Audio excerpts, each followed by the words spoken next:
Hey, podcast pals. Dana here to give you a friendly reminder before we get to our award-winning podcast that now is the best time to get your furnace tuned up before we take a shot to the face with cold Minnesota weather. My pals at Standard Heating and Air Conditioning currently have same-day and next-day openings, but they won't last long. By the time October rolls around, if your furnace craps out, you'll be freezing your private parts off while dealing with side eye from your significant other and pets for not calling sooner. So give Standard Heating and Air Conditioning a call today. Check this out. You can save up to $70 on your tune-up with Standard Heating. Visit standardheating.com. That's standardheating.com to book today. The 93X Half-Assed Morning Show, Backtracks Edition. Half-Assed Morning Show, 93X. Terrific. I'll tell you, you are a terrific crowd, the best in town. We've reached 8:32 here on what we call the 93X Half-Assed Morning Show. Welcome back. We're sitting here. Josh let us in on this earlier. We're sitting here on Working Parents' Day. Today's unofficial holiday is Working Parents' Day. So a deep, meaningful word life to everybody and all of y'all working parents. You do great things. You do. I always felt bad for my buddies growing up who had a stay-at-home parent. Couldn't get away with anything? Oh, I always felt bad for my buddies who had a stay-at-home parent. Exactly, Josh. Because when they got home from school, there was always an adult in the house. Yeah, in the commune where I grew up, there was always adults. I mean, we had 4, sometimes 5 adults that were there at various times. So you just couldn't get away with Jack. Oh, no, not at all. No wonder you're so straight-laced. Always somebody watching. Yep. There was no room to do Dick Tracy at your place. Yeah, even if I wanted to, couldn't get away with it. When I was growing up, my folks were never home. Ever. They both worked. And we could do whatever the hell we wanted from the time we got home from school until Mom wandered in around 6:30 or 7. Some nights she'd go out for drinks after work. It would be 9:30 or 10. It was lawless.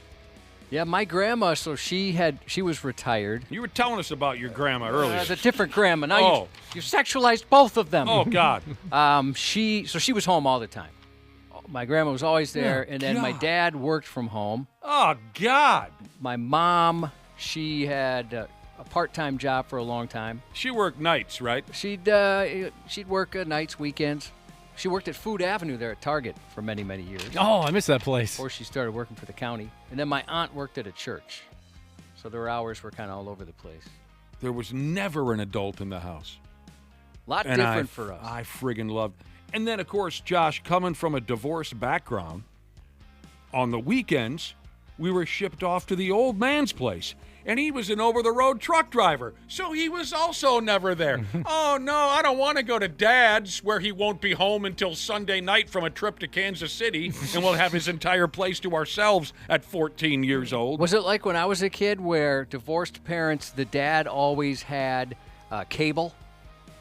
Well, so like maybe with the house that they grew up in when the parents were together, there was no cable, and Dad moved out and he got cable and Cinemax and HBO and all that kind of stuff. There was cable television at the old man's place, only because he was like sharing a house with someone and they had cable. Do you see what I'm saying? Yeah. He didn't make the conscious decision to buy cable. He wouldn't have ever entertained that idea. Okay, so if there was one luxury at the old man's place, over Mom's, it was that he had cable television and we could watch MTV and HBO, and also he let us drink beer when we were like in 7th grade. Those were the two benefits. But my old man's shack that he moved into after my folks got divorced, I think the room that we're in right now, Josh, is bigger than the entire square footage of the place my old man moved. So, I mean, in the long run, maybe I could have used some more quality time with a parent back in those days, but I don't know. It was glorious having the whole house to ourselves 9 days out of 10. So I love you working parents even more. Man. Thank you for your contributions to society. But also, thank you for giving me my free time where we called the shots most days. Wow, man. I was looking up more stats on hashtag Working Parents Day. Yes. 61% of families with children have both parents working outside the home. 61% today have both parents working outside the home. That sounds high to me, especially considering the whole turn of everything since COVID came to town and everyone started working with their computers on their own couch. Well, I think this is more like pre-COVID, Oh. right? This because it's the day. It's more just like because the idea is for the parents that have to be gone and can't get the family time they want. It's kind of honoring them, right? And hey, we appreciate you going out there and making a living so we can have a house and whatnot. That was kind of the gist. 65% of families when the youngest child is 6 years old. And that's kind of how it was. I'm for sorry, us. one more time with that? So then that number jumps to 65 when the youngest child is turned 6, right? Because at that point, maybe the mom or dad, whoever stayed home, says, okay, I'm going to go to work now. They're in school all day. Oh, sure. So I'm gonna The go kid back is to in work. school. Okay, sure. Yeah, I'll tell you what. Fantastic times back then. What was your situation, Dana? Well, my dad was a teacher, so you can imagine he was home for most of the summer. Oh, no. Yep. And what time did he get home from work on a Monday through Friday type of thing when he was done teaching? Oh, if the bell rang at 3 o'clock, he was in his car at 3:01. Like father, like son. Yes, exactly. And what about your mama? She was always working. My dad would do summer school, though, a lot of summers, so that did kind of soak up some time where I did have a little bit more free time around the house. But, yeah, no, he'd be around the house. Yeah. You still playing Goldeneye? Go and mow the lawn, you son of a bitch. Oh, yeah, yelling at you get off the couch? Yep. Wasn't he on the golf course all day, or is that kind of since he's That's retired? kind of more since retirement. Him and his buddies, his old college crew has gotten back together, and they golf 3-4 days a week. Sure. All right, apparently today is also something called National Get Ready Day. Do you want to know what you're supposedly, Josh, do you want to know what you're supposed to be getting ready for? Yeah, let's do it. The apocalypse. I am fascinated by these people. Well, I know one. I'm getting there. I don't know. I guess I don't know too many people in real life, but just the shows you see, like the Doomsday Prepper show and stuff like that, I find that it's just very interesting to me. I mean, To the level that some people take it. look around you. We might not be too far off. I never thought it would happen in my lifetime. Mm-hmm. A full-on, real-deal movie-style apocalypse where we're all running around nude, beating each other to death over food and cigarettes and whatnot in the road warrior wasteland. I never thought that would happen in my lifetime, but, look around you. Maybe we're closer to it than I originally thought. But Anytime this topic comes up, I bring up the book 1 second after, and then it's follow-up. It's a trilogy, and that's the first time I really thought, my God, why haven't I dug a big concrete hole? Why haven't I stocked up on bottled water and insulin and cigarettes and all these kind of things are going to be, and like ammunition. Yeah, the insulin was the big one in that book because you turned me on to that book, Josh. And I read it. That was the first fiction book I read since like Harry Potter in middle school. Oh, I didn't know you read that. Yeah, I did. What'd you think? I liked it a lot. Did it concern you? It did a little bit, and I loved it, except for the part where they were running out of food options and they had to turn to their pets.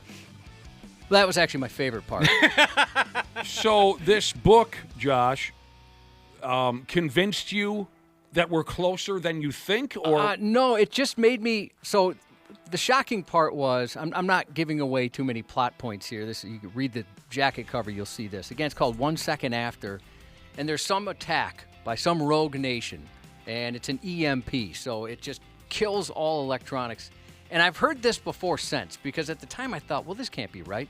It's almost immediate how fast society crumbles. Within weeks, we're all dead. It's crazy just to think how much we rely. I mean, there was a long time where they didn't rely on electricity on planet Earth, but for whatever reason, there now, there was. it's so our life can, there's a direct correlation between electricity and us surviving, I guess. Right.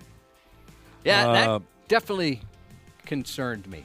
651 to 715 Jesus says there's a lot of closet preppers out there. You get a few beers in these people, and then they talk about all their canned food and ammo. But they're not upfront about it all the time. You got to give them a few beers. I only know one. So September 16th, National Get Ready Day, a.k.a. Be Prepared for the Apocalypse. And the article goes on and on about food and water and power and light and medical and hygiene and tools and gear that you need and clothing and shelter and this, that. I'd probably be good for about 36 hours. I think that's about all we have stored up at our place. Yeah, I don't know. I wouldn't make it for very long because... I got a lot of canned soup. Canned soup. I wouldn't make it for terribly long. I'm old now, and I wouldn't be able to get away from the terrible gangs of murderous derelicts and things like that. I wouldn't be able to run away from them. They would catch me quite easily and take everything that I own and then murder me. I have no skills whatsoever that would help me in that situation. I lack a lot of skills. But the one dude that I know who's a real deal apocalypse prepper, doomsday prepper, whatever you want to call it, if you're on his good side and he's had a few drinks, he'll say, hey, man, you know, when the time comes, you got a spot. Oh, that's cool. Because he's got all the food. Apparently, I've never been in his supposed shelter, but he's got all the food and weaponry and porno mags, whatever the hell it is. If he has a few drinks in him and you're on his good side, he'll invite you in. If you get in an argument with him, he'll throw it back in your face. He'll say, hey, man, when the time comes, don't come knocking. He plays that little game as if I'm hanging on that opportunity or not. You're losing sleep over it on a nightly basis. Josh, he'll crack the door for you, but then if you go the other way with him, like in a political conversation, he'll shut that door on you. I don't know what we'll do. I don't know where I'll go. Until like those books and like the pandemic when they shut the world down for a little bit, that's the first time I thought, oh man, this could happen in my lifetime. I'm with you, Nick. I never thought that'd be possible. Do you have any water? Bottled water? Yeah, I've got some. Non-perishable food? Yep. Do you have a manual can opener? I don't have a single can opener. Do you have a portable water filter and purification tablet? No, but yeah, despite all the soup that I have, they're all like the little Pop-Tops. The Pop-Tops now, yeah. It's nice and handy, isn't it? Dana, do you have flashlights? We actually don't own a flashlight. Oh, yeah, we got some. We discovered that the other day. We have both Headlamps. flash and flash. Extra batteries? Yes. A rechargeable power bank? Yes. Hand crank generator? No. Candles, lanterns, backup lighting? Well, we got enough candles to light the entire city on fire. I think we have maybe one candle, and it's just like a decorative one you put on your main floor bathroom in case guests come over. Yeah, you don't light it or anything? Do you have a comprehensive first aid kit with bandages, antiseptics, pain relievers, tweezers, and gloves? I do. Yeah, I got that as well. Soap, toothbrush, toothpaste, hand sanitizer, feminine products. Do you have enough feminine products, Josh? We've got like a cabinet full of it. I don't understand. I should show you a picture of this. We could sell it. You have a tampon wall? Yeah, it's mounted on the wall. Yeah, we got like a whole, like a very tall cabinet full of that kind. Do you have an emergency toilet at the ready? Well, really any toilet could be an emergency toilet. Swiss Army knife, basic toolkit, fire starting supplies. Do you have a radio? Do you have protective gear like work gloves, goggles? Everything except for, ironically enough, I do not own a radio. We just stream it via like a smart speaker. Thermal blanket, sleeping bag, extra clothes, a rain poncho, sturdy boots. No rain poncho, no sleeping blankets. A notepad and a pen to keep track and journal your adventure. Yes. That would come in handy. Comfort snacks. You don't even have those in the real world, let alone in the apocalypse. Comfort snacks. Well, there you go. How come booze wasn't on that list? Good question. Yeah, They probably think that sobriety would benefit you when you're fending for yourself in the apocalypse. They probably don't think that chugging down a bottle of JD or wiping out a case of Natty Lights would benefit you. I'd have to offer my body to somebody and just pray they want it. Otherwise, I have no chance. Yeah, I have no skills. None whatsoever. Offer your body up. I mean, just the lack of air conditioning would probably wipe me out awful quick. You guys you're just a little slut offering up your body for and it would be a village surprisingly fast. Survivors. I mean, even if there's like just a brownout, I don't want to risk it. I don't want to. If the next time the electricity goes out, I'm making some calls. Half-assed morning show. They're loud, they lose control, they do their little circus act. They're a nuisance. 93X. Hello, and thanks for joining us. I'm Kevin Nealon. Our top story tonight. It appears that happy birthday wishes are in order. We're talking about you, Nick. Happy birthday. Hi, I'm Rob Lowe, and I want to talk to you about something that is deeply important to me. Your birthday, Nick. You're 54. That's literally the coolest age. You are the best. So you deserve the best on your big day. Hi there. My name is Kevin Bacon. And I'm sure you're wondering, what does Kevin Bacon want? Well, Nick, let me tell you. What I want is for you to have a good birthday. That's right, Nick. This one's for you. 'Cause it's birthday time. Happy birthday. Hey, Nick, how you doing? Al here. Happy birthday to you. Happy birthday to you. Happy birthday, dear Nick.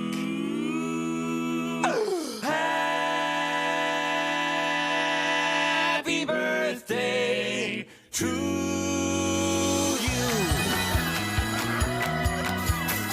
Hey, it's your birthday. Gotta be your birthday. You know what I was told? Today, you're 54 years old. It's your birthday. Oh, yeah. It's Nick's birthday. Hey! It's your birthday.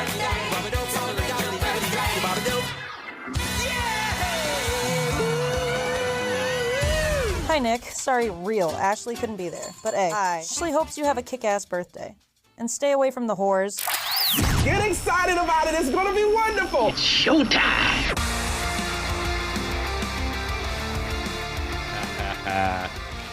F me running. Well, thanks, Cubby, for the birthday gimmick. You're always a very thoughtful little cuck. Well, you got to put in a little extra on Radio Christmas. It's Radio Jesus' birthday. The Jesus that started it all. And that makes it Radio Christmas? It's Radio Christmas today. Sometimes people ask, well, how did this whole Jesus and Jesus thing start? And that's what it was. One day, just kind of on a whim, I called Nick Radio Jesus, and folks started texting in their own Jesus and Jesus names. That's exactly right. That's a true story right there from Cubby. Welcome to a live edition of the 93X Half-Assed Morning Show. Now, that was just an AI celebrity gangbang that you put together right there, wasn't it? Or what was that? I had Kevin Nealon, Rob Lowe, Kevin Bacon, Dolly Parton. And Weird Al. Weird Al. And A. Ashley. Wishing me, what was that? So there's a website. How do you do these things? It's AmericanGreetings.com. Oh. I think it is, and it's cool. They got, I think they're called smash ups. I forget. And so basically, you just enter in the person's name and their age, and they kind of come up with this. So I just montaged a whole bunch of them together, and I don't even know how they do it. I mean, it's AI, obviously, but it takes seconds to populate, and the whole video has like your name and bright lights. There is one from Martin Short. Oh, he's one of my favorites. I know, and I wanted it didn't work as well. He's probably top 5 funniest people that have ever lived. And his is very funny. Yeah. Like, his is real good. Like, that one, I'll just send that one to you because I think you'll really like it. In typical Martin Short fashion, he's saying happy birthday to you, but he makes it all about him. And how, he's actually the star. You're kind of down there on the list of people in his particular video. So it's very good. It just didn't really work for the montage. That was cute. That was really cool. Well, it's nice of you to say. You deserve it. I did get you a couple of gifts. For Christ's sake. I knew it. When I walked in, there wasn't a damn thing a-setting on the table in front of me. Usually on my birthday, I walk in, there's stacks of presents from Josh. I saw nothing when I walked in, and I knew that was friggin' fishy. Okay, so Josh is just placed in front of me. I ordered you some fancy cookies. Holy smokes, I'm in trouble.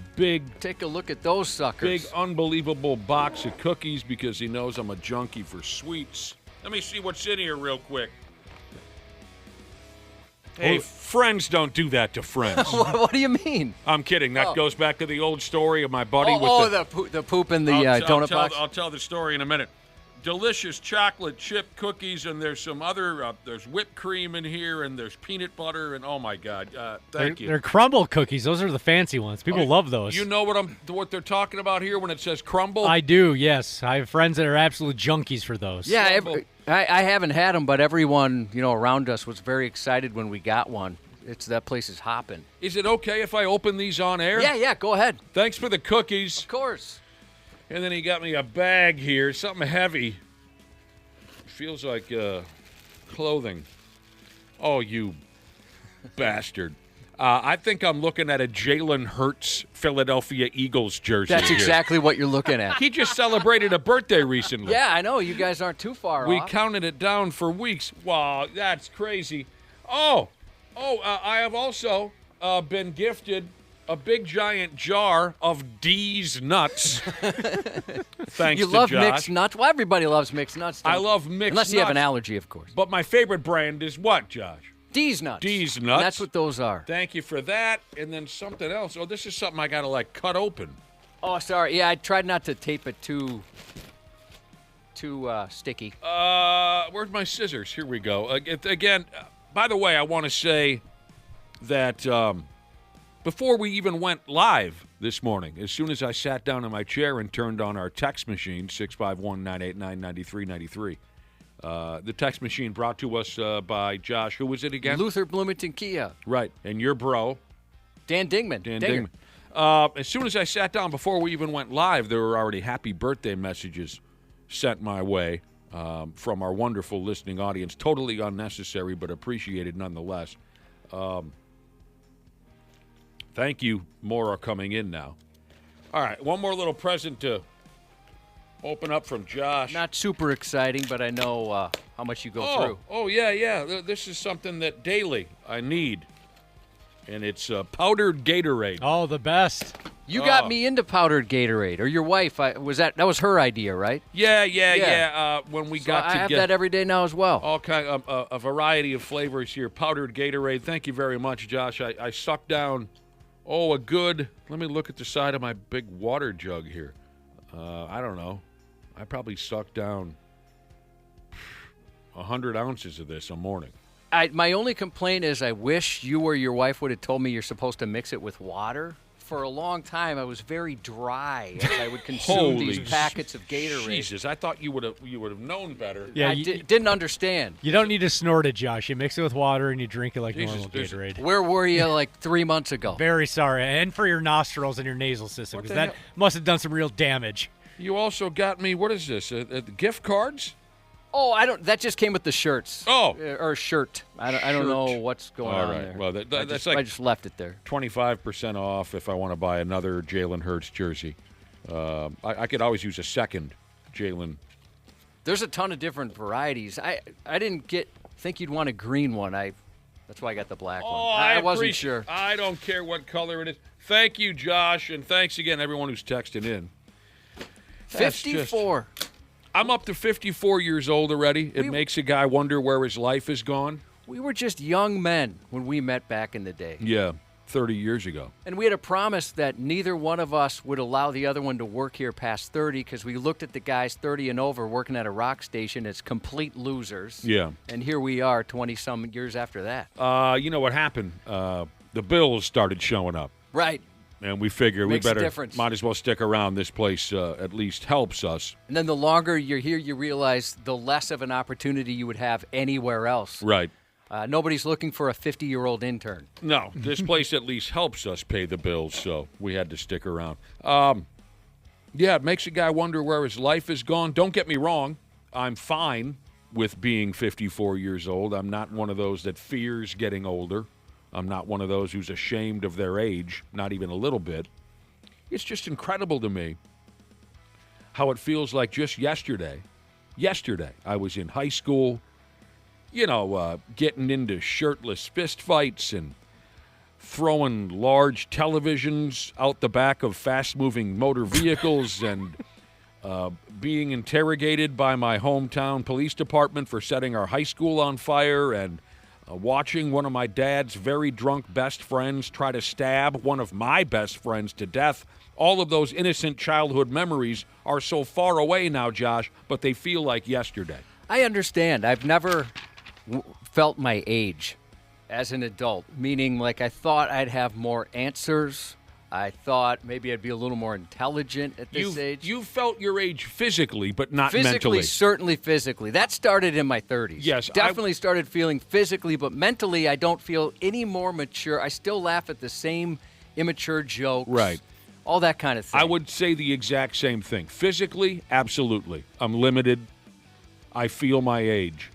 Mentally, same dude that was throwing those televisions, getting in those fist fights, sweating out the police interrogation, and watching a 65-year-old man try to stab a 14-year-old to death. Now, I guess there are some differences. For example, I can control urges better, where if I have an urge to do something stupid, I can just relax and go, I have enough experience to know that's not going to go well. You're able to control your urges. Yeah, or I can control my temper. I can control all that kind of stuff, where when I was younger, it was more difficult.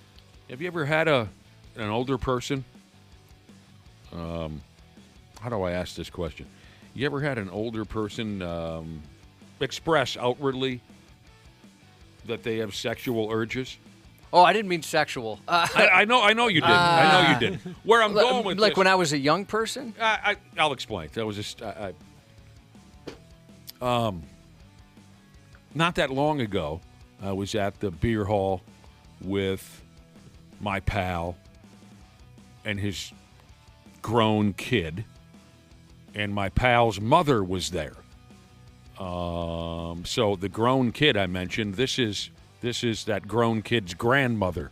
So I had 3 generations there. I'm talking to my bro, his daughter is there, fully grown daughter is there, and my buddy's mother, who would be the kid's grandmother.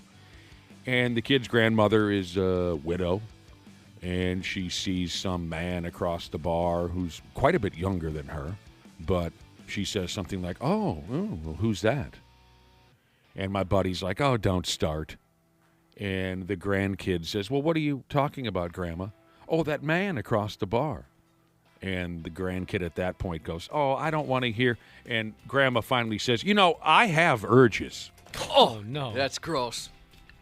So you've never been put in that position? Thank goodness. I mean, I've been around some horny old people. My I guess it would be grandma-in-law, my wife's grandmother was very horny. I didn't know her for much more than a year. She passed that. Well, she was old. I mean, she made it to, I think, 91. That's pretty old. Yeah, so she made it. It was a good clip for her. But, yeah, she was very outwardly horny. So this grandmother then says to my pal, well, what? Just because your father passes away, I'm supposed to stop having sex? I'm not supposed to? Oh, that's tough. Yeah. I lucked out that, and I consider this lucking out. Maybe other people would want it the other way. But my parents, I mean, that topic never came up. Oh. Never. I mean, that was something, we learned it a little bit in school. There was barely a conversation with my dad once. I mean, just barely. I'd asked him a question, he answered it uncomfortably, and that was it. So I feel fortunate that none of that stuff ever came up in the household. I'm going to look so good in this Jalen Hurts T-shirt. Oh, I like that. Yeah, I like it. I think you'll look really good in it. So 1971. Yes. How much do you know about the year you were born? Wow. Great question. Probably very little. I bet because we talk about this stuff, I bet you know the number one movie that year. Like for me, 1975, it was Jaws. I've heard before, but I can't come up with it. 1971. I believe this movie's known as having like the best car chase scene of all time. Oh, Christ. It's an old, is it French Connection? That's right. Gene Hackman, French Connection. The French Connection was the number one movie in America for the year 1971. That's great. Do you know what the number one song was? 71. I think you like this song quite a bit. I didn't really, how I'm still completely 100% focused on the music of the 70s and the 80s. The 90s can kiss my ass and everything beyond. 70s and 80s, for movies, music, television, everything. It was the greatest time.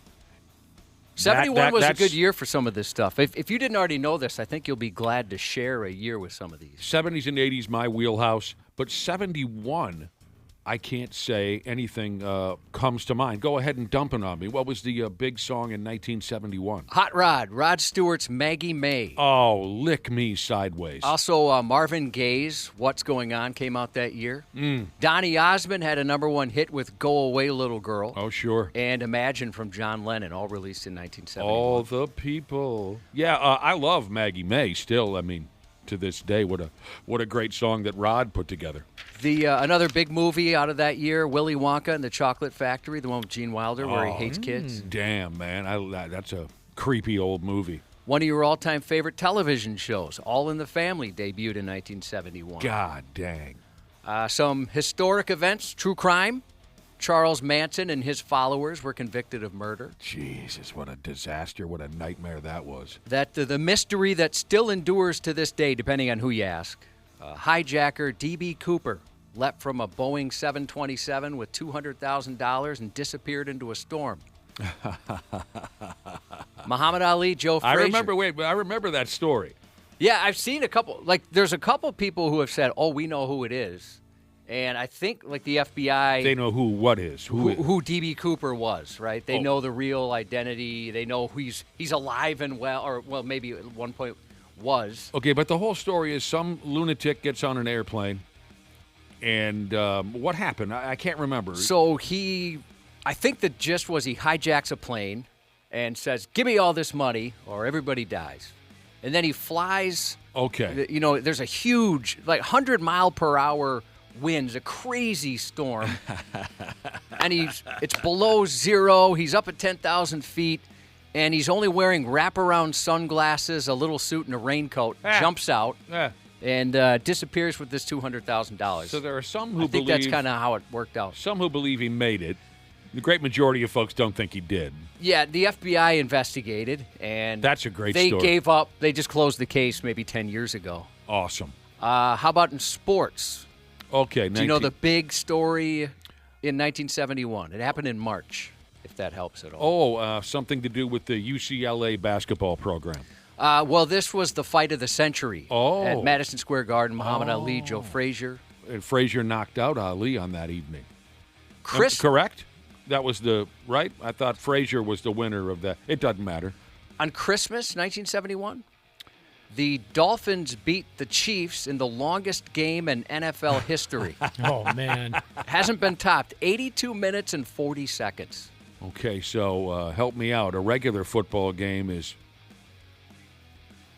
60 minutes. 60 minutes is a regular football game. 4 50-minute quarters. Jesus, so they went into overtime after overtime. Back before ties. Well, no, that was they played ties back then. Oh, they did? Yeah. What the hell took them so long? Yeah, good question. All right, I don't know. Starbucks opened its very first store in 1971 in Seattle. Is that right? I know. Just one employee. That's all they had. Just the old Joey Starbucks. Yeah, maybe they didn't. Maybe they weren't too hopeful it was going to work out, and I think it did pretty well. Well, yeah, I guess so. Yeah, well, that's a long time ago. I don't know if you're into NASA stuff, but they sent up the Mars 3 lander. What did that do? The first spacecraft to land on Mars. It only lasted about 20 seconds. It landed on Been Mars. there, right? Yeah. It landed on Mars and then it just exploded or something. I don't fully know. That was all the information it gave me. Jim Morrison, Jimi Hendrix, and Janis Joplin all died in the year 1971? I mean, I know they all died young. I know they all died at 27. They're part of the 27 Club, but they all died in the same calendar year? Really? I mean, I knew it was around that time period, but that was texted into me from a listener. Jim Morrison, Jim Hendrix, and Janis Joplin all died in the year of my birth. Yeah, Jim Morrison. That's Jimi Hendrix. And what was the last one? Janis Joplin. So Jimi Hendrix died in 1970, according to Google. Janis Joplin died 1970. See, according to Google. Can't trust a brotherhood. Well, maybe they've got better information. Of course we can trust them. I just specifically can't trust CFH bass player Jesus. I find him to be trustworthy. It wasn't him. It wasn't him. It was somebody else. Sorry, I lost track of who. It was someone else. 92.3X Half-Assed Morning Show. They are in an alternate reality than ours. They are in that rock and roll rock reality. They surround themselves with these professional dickheads. And I'm not even really sure if they're aware, you know? I don't think they're aware of how much they suck. 93X rocks. I know some of the guys with the task force. It was lights, sirens, and a whole lot of nerve when a Washington felon tried moonlighting as a lawman, only to get booked for his own act. On September 5th, the imposter rolled up to an active police scene in a cop uniform. A tactical vest, Edmonds PD badge, and patches blaring police and SWAT. Investigators said it wasn't his first dress rehearsal. He'd already played hero at a trespassing call, a possible fire, and a 7-Eleven, where he reportedly told customers he was a cop. But his subterfuge was sloppy. Subterfuge? It was sloppy. Well, what is a subterfuge? Subterfuge would be like his plan. He's trying to fake everybody out. You know, his evil plan to fake people out. We get it. You got an education. Oh, Jesus. I Googled it. Oh. Yes. The ruse unraveled when real officers noticed his ride, an unmarked Ford Explorer sporting blue emergency lights, and an origin story that didn't add up. He claimed to be part-time security and an Edmonds officer, roughly 35 miles away. But he couldn't flash a single scrap of proof. A quick call to Edmonds PD confirmed they'd never heard of him. Peering inside his truck, officers noticed another odd accessory, a firefighter's helmet tucked amongst the gear. We checked it. We call Edmonds, right? Edmonds says you're not on their payroll. Never have been. They don't know you. Is this guy going to jail? Oh, yes. Yes. Oh, yes. Look, he's got a firefighter helmet, too. Jesus Christ. He's ready to do it all. I love that the cops were like, oh, yeah, we're bringing this guy to jail. Sometimes I like to be a firefighter, too. Body cam footage later showed him spinning yet another tale, this time about retiring from Baltimore PD after 2 decades and moving west for work. However, records told a less glamorous story. He'd actually been serving time in North Carolina for making a bomb threat. Oh. And after that, he joined the Army. The Salvation Army. When officers finally arrested him, he winced at the loss of street cred because they cuffed him in front of a crowd. Can we not do this in front of everybody? I mean, really? Yeah. You're doing just fine keeping your hands okay. that. Yeah, I appreciate no it. problem, man. What agency did you say you were with? Edmonds? You're with Edmonds. Edmonds, yes. Now everyone knows I'm faking it. I'm sorry. He's upset. He's being cuffed in front of a crowd. Who the hell are you? He was embarrassed. Nobody knows who you are, dude. What are you worried about? Well, now they know he was lying about being a cop. His next costume will be an orange jumpsuit and next role an inmate. He's facing charges of first-degree criminal impersonation and unlawful possession of a firearm. For God's sake. Criminals typically hate cops. I wonder what they think about fake cops when you're in jail. Yeah, I'm here because I was a fake cop. Oh, that's a good question. Yeah, I wonder. Do they like that, hey, you're making fun of cops, that's pretty cool, or yeah. Yeah, I wonder. Yeah, I definitely wonder what the mindset is there. You know, there's one way to find out, Dana. Oh, yeah? I can get you a uniform. All right, let's make it happen. Turns out the theme of borrowing authority had an encore, this time the open road. I like the way you put that, borrowing authority. Oh, thanks. Yeah. Subterfuge had me. I didn't know but that was a good one. A man was arrested after impersonating an officer to get through traffic. A trooper responded to reports of a reckless driver who'd modified his red Ram to include lights and sirens. The report said 50-year-old Anthony Tripp activated yellow and white lights and used them to weave through traffic on the highway. Troopers pulled him over, searched the truck, and found a black siren box with multiple switches. Sometimes I like to be a fireman, too. Tripp's next trip was to jail, arrested and charged with impersonating an officer. Court records show he's also a convicted sexual predator. Oh, no. In 2 counties. 2 counties? 2 of them. God help us all. If you're tempted to tailgate and then brake check someone who just zipped past you, maybe make sure they're not driving an ambulance with its sirens blaring on their way to an emergency. New Jersey police said a 47-year-old motorist learned that lesson the hard way last week. Just after 11:30 a.m. Wednesday, an ambulance with its lights flashing legally passed another vehicle as it sped toward an emergency. That apparently offended one driver's delicate sense of road etiquette.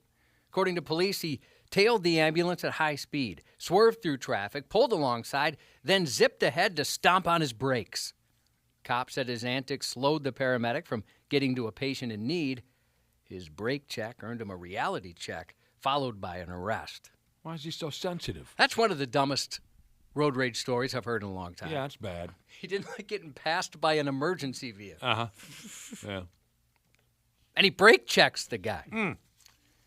14 employees at a Montana animal shelter were rushed to the hospital. They accidentally did some meth.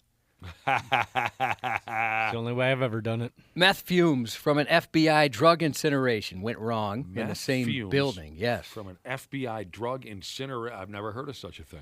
Staff at the Yellowstone Valley Animal Shelter in Billings started to feel sick Wednesday when smoke from an FBI meth burn slipped through a shared ventilation system and drifted into their workplace. Several of my staff were coughing. We were trying to pull everybody out to get them out of that smoke because there was billowing smoke out of the room. The building houses an incinerator, which usually is reserved for burning animal remains collected by animal control. Gross. But every couple of months, local law enforcement or FBI agents use it to destroy seized drugs. You ever been ringside for a controlled FBI meth burn? No, nothing like that at all. Yeah, me neither. The closest I've ever been to any drug, outside of some more normal ones with friends, would be when we had that big suitcase brought to us by a trooper who was showing us how their dogs sniff out the various drugs. Oh, I remember that. We smelled some of those, and I don't know how anybody does some, like meth, and I remember crack being especially bad. There were bad. crack rocks in there. There were meth rocks. There was heroin in there. Heroin was bad. They were all bad. And, dude brought us a big briefcase full to show us how the dogs identify one from the other, and it was stomach-turning, really, to just smell. So strong. Very odoriferous, It was Dana. really... Really eye-opening, honestly. It was like if you took every cleaner you had in your house and poured it all together and then farted on it. That's what it smelled like. God dang. I was in a house in St. I'm sorry, I lost control, Dana. It's okay. You were in a house somewhere? I was in a house in St. Cloud that made meth, and that's a smell you don't forget. At the same time you were there? Yes, they made it in the basement. Oh, man. Yeah, I mean, they basically have to tear the house down to get rid of that, right? You walked in there. A buddy of mine said, hey, I'm going to go pick up some weed. Do you want to come with? I said, yeah, sure. This will be an adventure. And we go in, and like, God, it smells awful in here. The guy goes, yeah, that's the meth down in the basement we're cooking. I go, you for real? And he goes, walk down and look. So I kind of peeked down there, and I saw a bunch of things, and just the smell was even stronger when I opened the basement door than it was just in the living room. It was awful, and I'll never forget it. So the dealer let a complete stranger, you, in on the fact that they were making meth in the basement. It's St. Cloud, judgment's not all that great up there. And also you're cooking meth, so there might be some poor choices being made. But yeah, that is kind of interesting. That's a good point, Nick. Like the other drug dealers might be like, hey, bro, would you like to take him through our finances? Yeah. Run him through the whole operation here? We don't know this guy for dick, and you just walked him down to the basement and showed him our meth tub? I'm very proud of this meth. It's a good batch. What's the matter with these guys? According to officials, a problem with negative air pressure caused the toxic smoke to flow back inside instead of venting outdoors. Safety fans meant to balance the pressure were never switched on. And the city's now investigating why that was. The shelter's director said she'd actually been warning the city for years about smoke leaking into the facility whenever drugs were burned. But her concerns were brushed aside, she said. She explained that incinerating animal carcasses never caused any trouble, while drug burns often filled the shelter with harsh chemical odors. She even offered to cover the cost of having drugs destroyed somewhere else. But the city declined. I had 14 staff members exposed to smoke inhalation from methamphetamine, plus all of my animals, is not okay, and it should have been prevented. After experiencing dizziness, headaches, and coughing, the employees were taken to Billings Clinic, where they received treatment in hyperbaric oxygen chambers. Several FBI agents who were present during the burn also needed medical care. All the animals were removed, bathed, seasoned, grilled, or placed with foster families and vet clinics to ensure they weren't exposed to lingering chemicals. It sounds like pretty harsh stuff overall. Yeah, that's a difficult workplace environment, for sure. A 46-year-old man from Calgary is facing charges after tunneling into the apartment above his own. It's alarming and shocking, I would say, for sure. It's weird. According to police, the woman who lives there had been having ongoing problems with her downstairs neighbor, and things seemed to be getting worse. When she came home from a trip, she was shocked to find serious damage inside, including a gaping hole in the floor, even though her door was still locked. They had a difficult time getting inside their house because it had been locked from the inside. They were able to make entry inside the premise and then noticed a hole in the wall by the fireplace. Subsequent further investigation by themselves, they noticed another hole leading to the basement suite. Subject to a police search warrant on the basement suite residence, we found a ladder and another hole leading from that residence.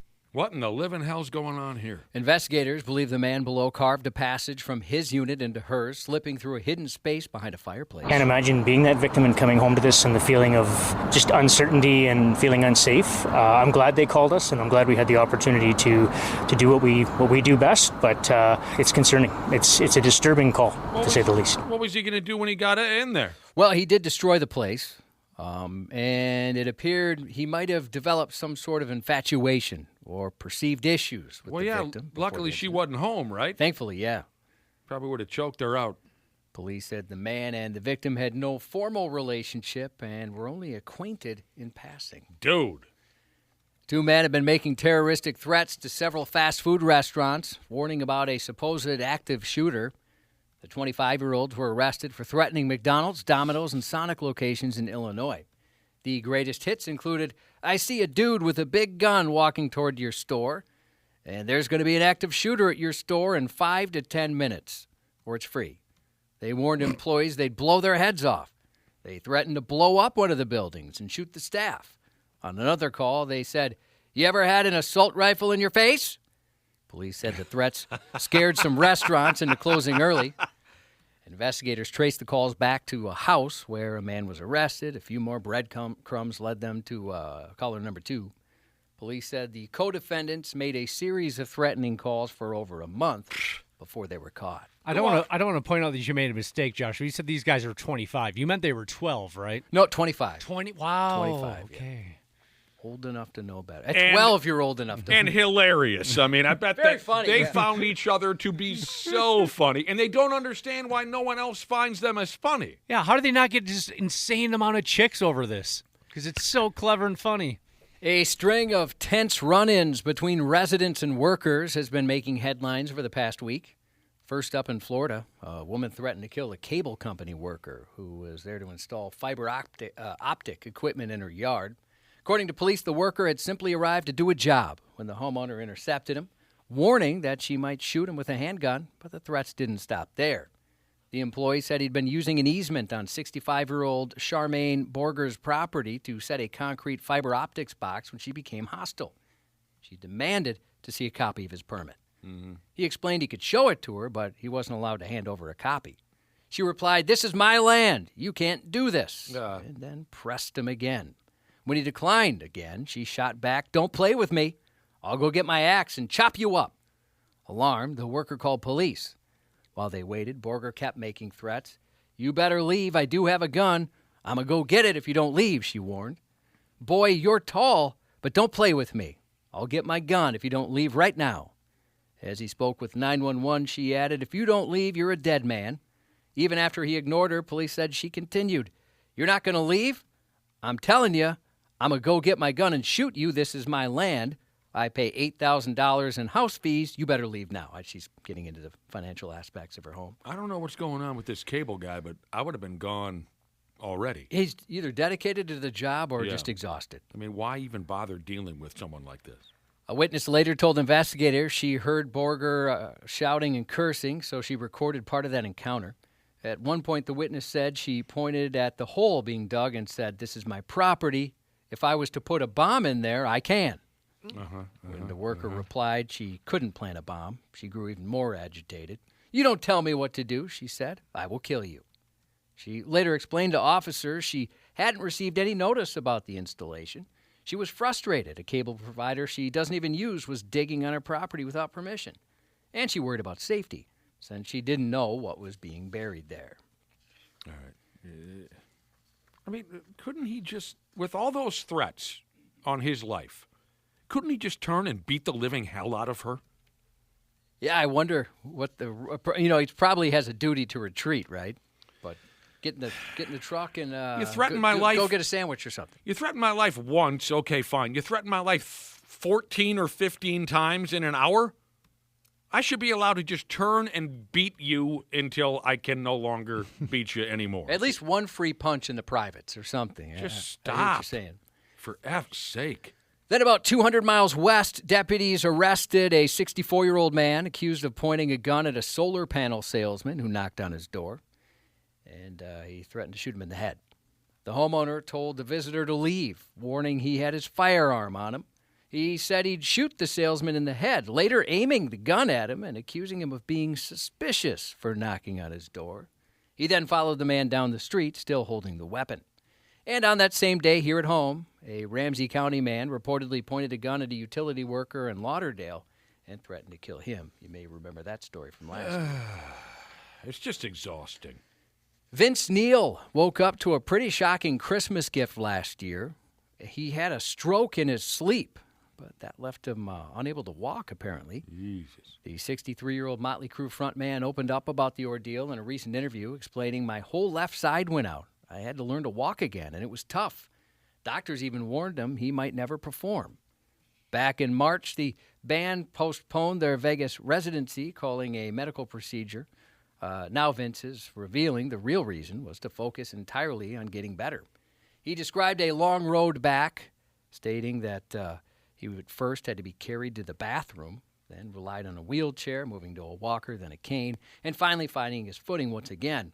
Thanks to intense training with a local football coach, he said, he's even running now. It takes a while to get your brain to start moving your legs. You try and walk, but it doesn't come out right, he shared. Today, Neil said he's about 90 to 95% back to where he was, just in time for the crew's rescheduled residency, which began Friday and ends October 3rd. Vince had a strokey stroke, Yeah. huh? I'll be damned. Kept it secret all these months. In other music news, a cameraman touring with pop star Benson Boone got arrested in Florida after walking into a store drunk and peeing on $700 worth of clothing. Oh, no. When confronted by police, the cameraman, who appeared intoxicated, told them he consumed alcohol and smoked marijuana, didn't remember taking a leak. Boy. Must have been some good stuff, or a lot of it. Yeah. Streaming today on Hulu and Disney Plus, the 13th season of Futurama kicks off with Bender deciding to take a daring and dangerous treatment to become absolutely gigantic. Up here, dummy! Ow! Bender, you nincompoop! Don't tell me you took D-roids! Okay, I won't. Everyone else, I took D-roids! Hulu is switching to an all-at-once binge for Futurama as it returns for season 13. Never saw it. Yeah, I haven't watched it either. All 10 episodes from the new season will premiere tonight, but for those who prefer to see their TV series unfurl weekly, you can. Season 13 will also premiere on FXX with 2 episodes each week. FX, and then there's another X. Yeah, they added an extra one. I'll be damned. Hulu noted Futurama was among the top 10 streaming originals last year. Well, that's great for them. The 93X Half-Assed Morning Show. Hey, podcast pals. Dana here to give you a friendly reminder that now is the best time to get your furnace tuned up before we take a shot to the face with cold Minnesota weather. My pals at Standard Heating and Air Conditioning currently have same-day and next-day openings, but they won't last long. By the time October rolls around, if your furnace craps out, you'll be freezing your private parts off while dealing with side eye from your significant other and pets for not calling sooner. So give Standard Heating and Air Conditioning a call today. Check this out. You can save up to $70 on your tune-up with Standard Heating. Visit standardheating.com. That's standardheating.com to book today.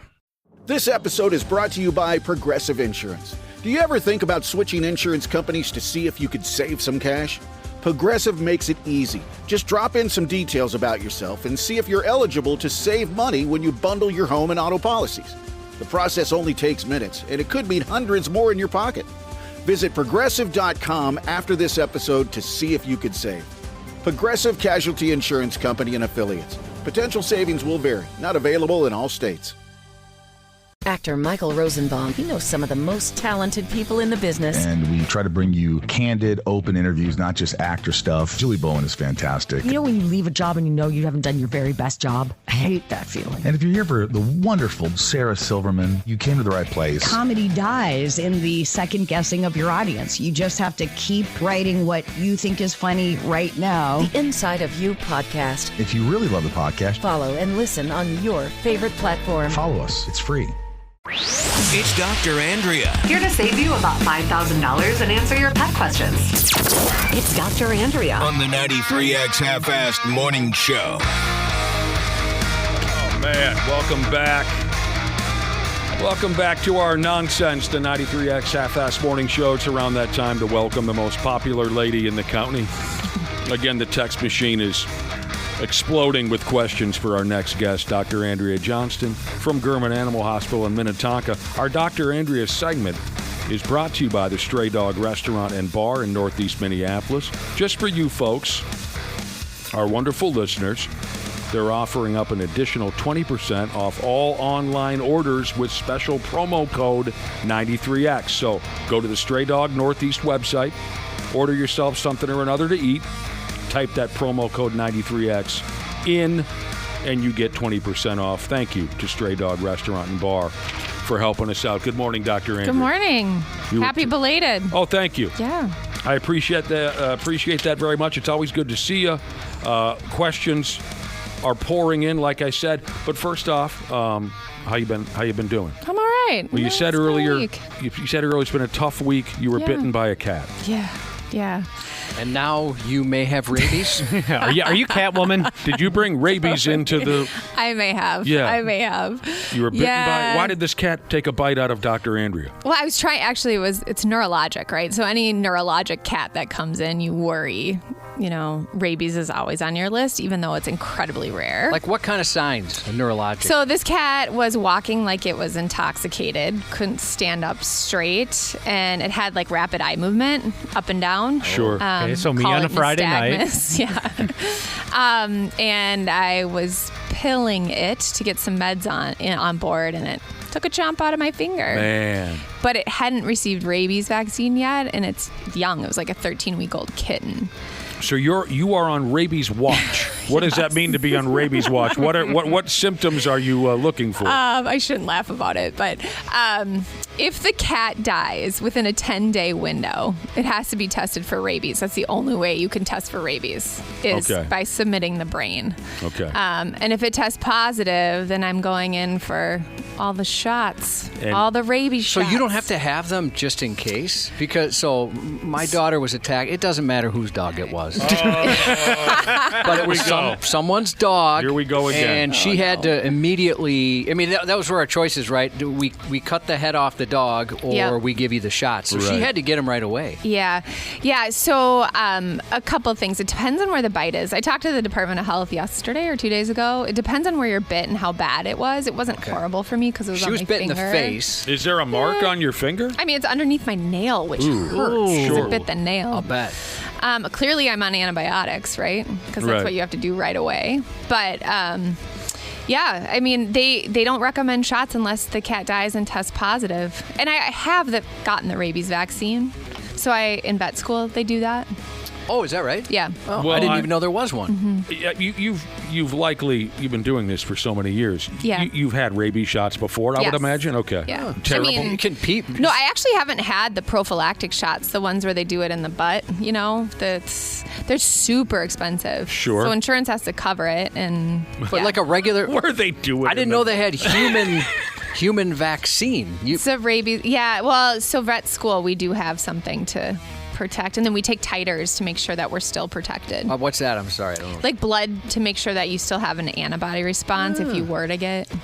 Yeah. Simon wants to know if that happens, can you bite the cat back, or maybe that'd be doubly dangerous? That would probably increase my risk of rabies. But so far during this current rabies watch, you feel fine. I'm fine. You are foaming at the mouth a little. When you walked in, you were licking the back of your hand and combing your hair.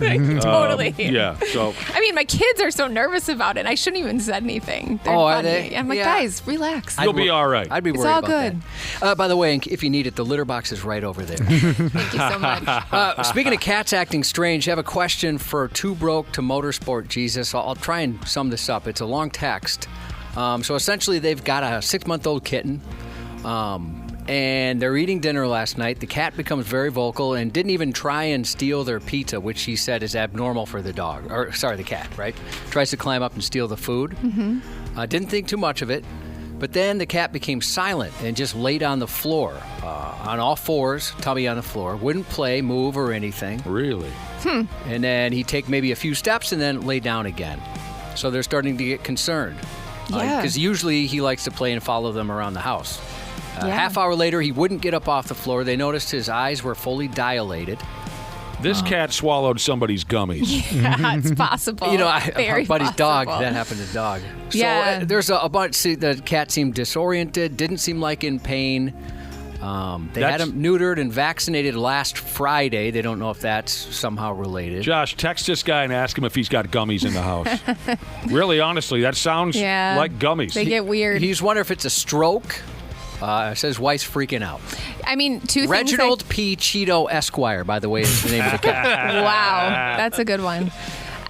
Two things I worry about: seizure or neurologic issues, like a rabies cat, but not rabies, or actually heart disease. So if it threw a clot. So I would get the heart checked out. You can do a blood test called a pro-BNP to see if the heart's having to work harder. And if the cat's back to normal, watch for more neurologic episodes like seizures and things like that. He's just a little kitty? Yeah, that's interesting. 6 months old? Another listener has texted in for Dr. Andrea's advice. They have a miniature schnauzer that's very pregnant. Wow. Congrats. And you're about ready to have a total mess on your hands. This listener, Tom from Wyoming, he thinks that his miniature schnauzer little lady there is in her final week. So he's just curious what should I be looking out for that might tell me that she's ready to pop. Yeah, so she will start kind of preparing, nesting, make sure that you have a whelping bed or box. She'll start to get uncomfortable and start to kind of create that little bed for the puppies. They actually, you can start taking serial temperatures, like rectal temperatures, to see if her temperature drops. Usually gestation's like 60, 62, 64 days. So if you're around that time, be ready. A lot of times they'll do it at night too. So you might need to check on her in the evenings. When a dog is ready to give birth, the temperature drops. I remember when our Springer, the best girl in the whole world, Megan Marie, when she... I mean, you know how we were joking around with Ashley when Ashley was pregnant about how uncomfortable she looked? And it was true, And the noises wasn't it? she made. Oh, yeah, the noises Ashley she made was were so kinda like, uncomfortable. There's always oof, like dad noises she would make. Megan Marie made it very clear how uncomfortable she was in the last. I know. She could barely cross the room, and she did all that nesting that you mentioned, and it was a beautiful thing. Okay, yeah, I'm sure Tom out there in Wyoming appreciates it. Cute little miniature schnauzer puppies. But they'll be cute. I bet they'll be adorable. Yeah. You were saying? I was going to say, I think about elephants who, their gestation's like 16 months or something, walking around with Yeah. huge elephant in your belly. In the climate that they live in, and I mean, I hope they're used to it by now. I know. I hope they've adapted to that environment by now. Man. There's a CPAP Jesus has a stray cat on their front porch. Oh, yeah. And they're developing a bit of a relationship. Oh, wow. They said he rubs on them, lays down, likes the belly rubs, but sometimes hisses at them or swipes when they're trying to walk away. They want to know, why does it do that? Also, we have an indoor cat. Should we ever bring the stray in the house or let it be outdoor only? Oof, that's a tough one. Outdoor cats or stray cats come with a lot of disease or can have some disease. So I'd get it checked out at a vet first, put it in a kennel if it can and will go in a kennel and get it checked out. But sometimes if they're feral, they're always feral. They always have that spiciness in them. So I wouldn't bring it in the house until it's checked out, until you realize that the cats could get along too, because that could be pretty nasty as well. I'm just trying to picture how many of my friends I would call to help me when it's time to put a stray cat in a kennel. Yeah, it's an uphill battle for sure. They'll rip your lips off for you. Oh, yeah. And then what? And then kiss their ass with them. Dr. Andrea, this question begins with, how bad is aspartame for dogs? You familiar with it? Like the sugar, like aspartame? Yes. I might be drinking some right now. It's obvious that you graduated college. We have a golden retriever who likes to drink some beer, but recently she's started to knock over sugar-free cans of soda and drink as much as she can. My wife went nuts when she saw that there was aspartame in the soda, is this really bad for her? She might be confusing it with xylitol. You know, like all those sugar-free gums have xylitol in them. Yeah. It's like a sugar additive, makes it sweet. That is toxic to dogs. So if Okay. dogs get into like a pack of gum, it can cause their liver to fail and they can go hypoglycemic. Aspartame, I am never had an issue with. Okay. So, I mean, I wouldn't encourage it, but xylitol is the big one. All right, write that down, dude. Xylitol. Yeah, xylitol. I won't read his Jesus name because it would get us fired. Oh, is it pretty foul? but- Hold on to it. I want to know later if you don't mind. Yeah, oh, absolutely. I'm going to set this aside for Cubby. He likes dirty jokes. I do. Chaos Coordinator Jesus has a question about a dog. A dog, you say? 5-month-old named Bucky. Oh, I don't know if we've heard this before. Bucky ate 2 boxes of HeartGuard and 2 boxes of flea and tick medicine, about a year's worth. My God. Wow. Was he going out of town or something? He's never going to get any issues. So, threw up twice. Beyond that, eating and drinking, acting normal. It was 2 days ago. Do you think he's in the clear? Or anything else they should be watching out for? How big is he? 5 months. I don't have a weight here. So they actually do studies on those drugs that they can tolerate a really high dose or 10 times the dose of what they're supposed to get. There's a number on the back of the box. I would just call the company and just make sure. Usually if they're 2 days out and the dog's fine, you can't induce vomiting now and get the rest of the pills up. But I would just call the box or the manufacturer on the box and just check with them. So she said, what about like next month when they're supposed to give it again? Do you not? Do you hold off for a No, while? I would give it again. You still would? Yeah, but I would call the back of the box and talk with them. They usually have a vet on call. We're jaw-jacking with the most popular guest in the history of this radio show, Dr. Andrea Johnston from Gurman Animal Hospital in Minnetonka. We got to take a break in a minute, but first, I dig this when folks text in with these types of questions. 2 separate questions, but they're similar. Number 1, we have a listener who's interested in getting into your profession. Oh, cool. So they wanted a quick background on your education and what kind of qualifications and this and that. They're looking for, advice from a pro. Yeah. Well, I had to do 4 years of undergrad. I went to Miami of Ohio. So 4 years in biology. And then I went to 4 years of vet school and then 1 year of an internship. Wow. So, yeah, lots of school. I mean, it's rigorous. It's worth it. It's just lots of school and lots of debt. Mm-hmm. But, well, yeah. yeah. A lot of folks can And then, relate. like, getting your foot in the door with a vet clinic, working there, figuring out if you really enjoy it. Do you have internships? We do for technicians and students. Okay. We take U of M students. Okay. Yeah. And the other question was about veterinary medicine and what's the other one that deals with human beings? What's the fancy word for that?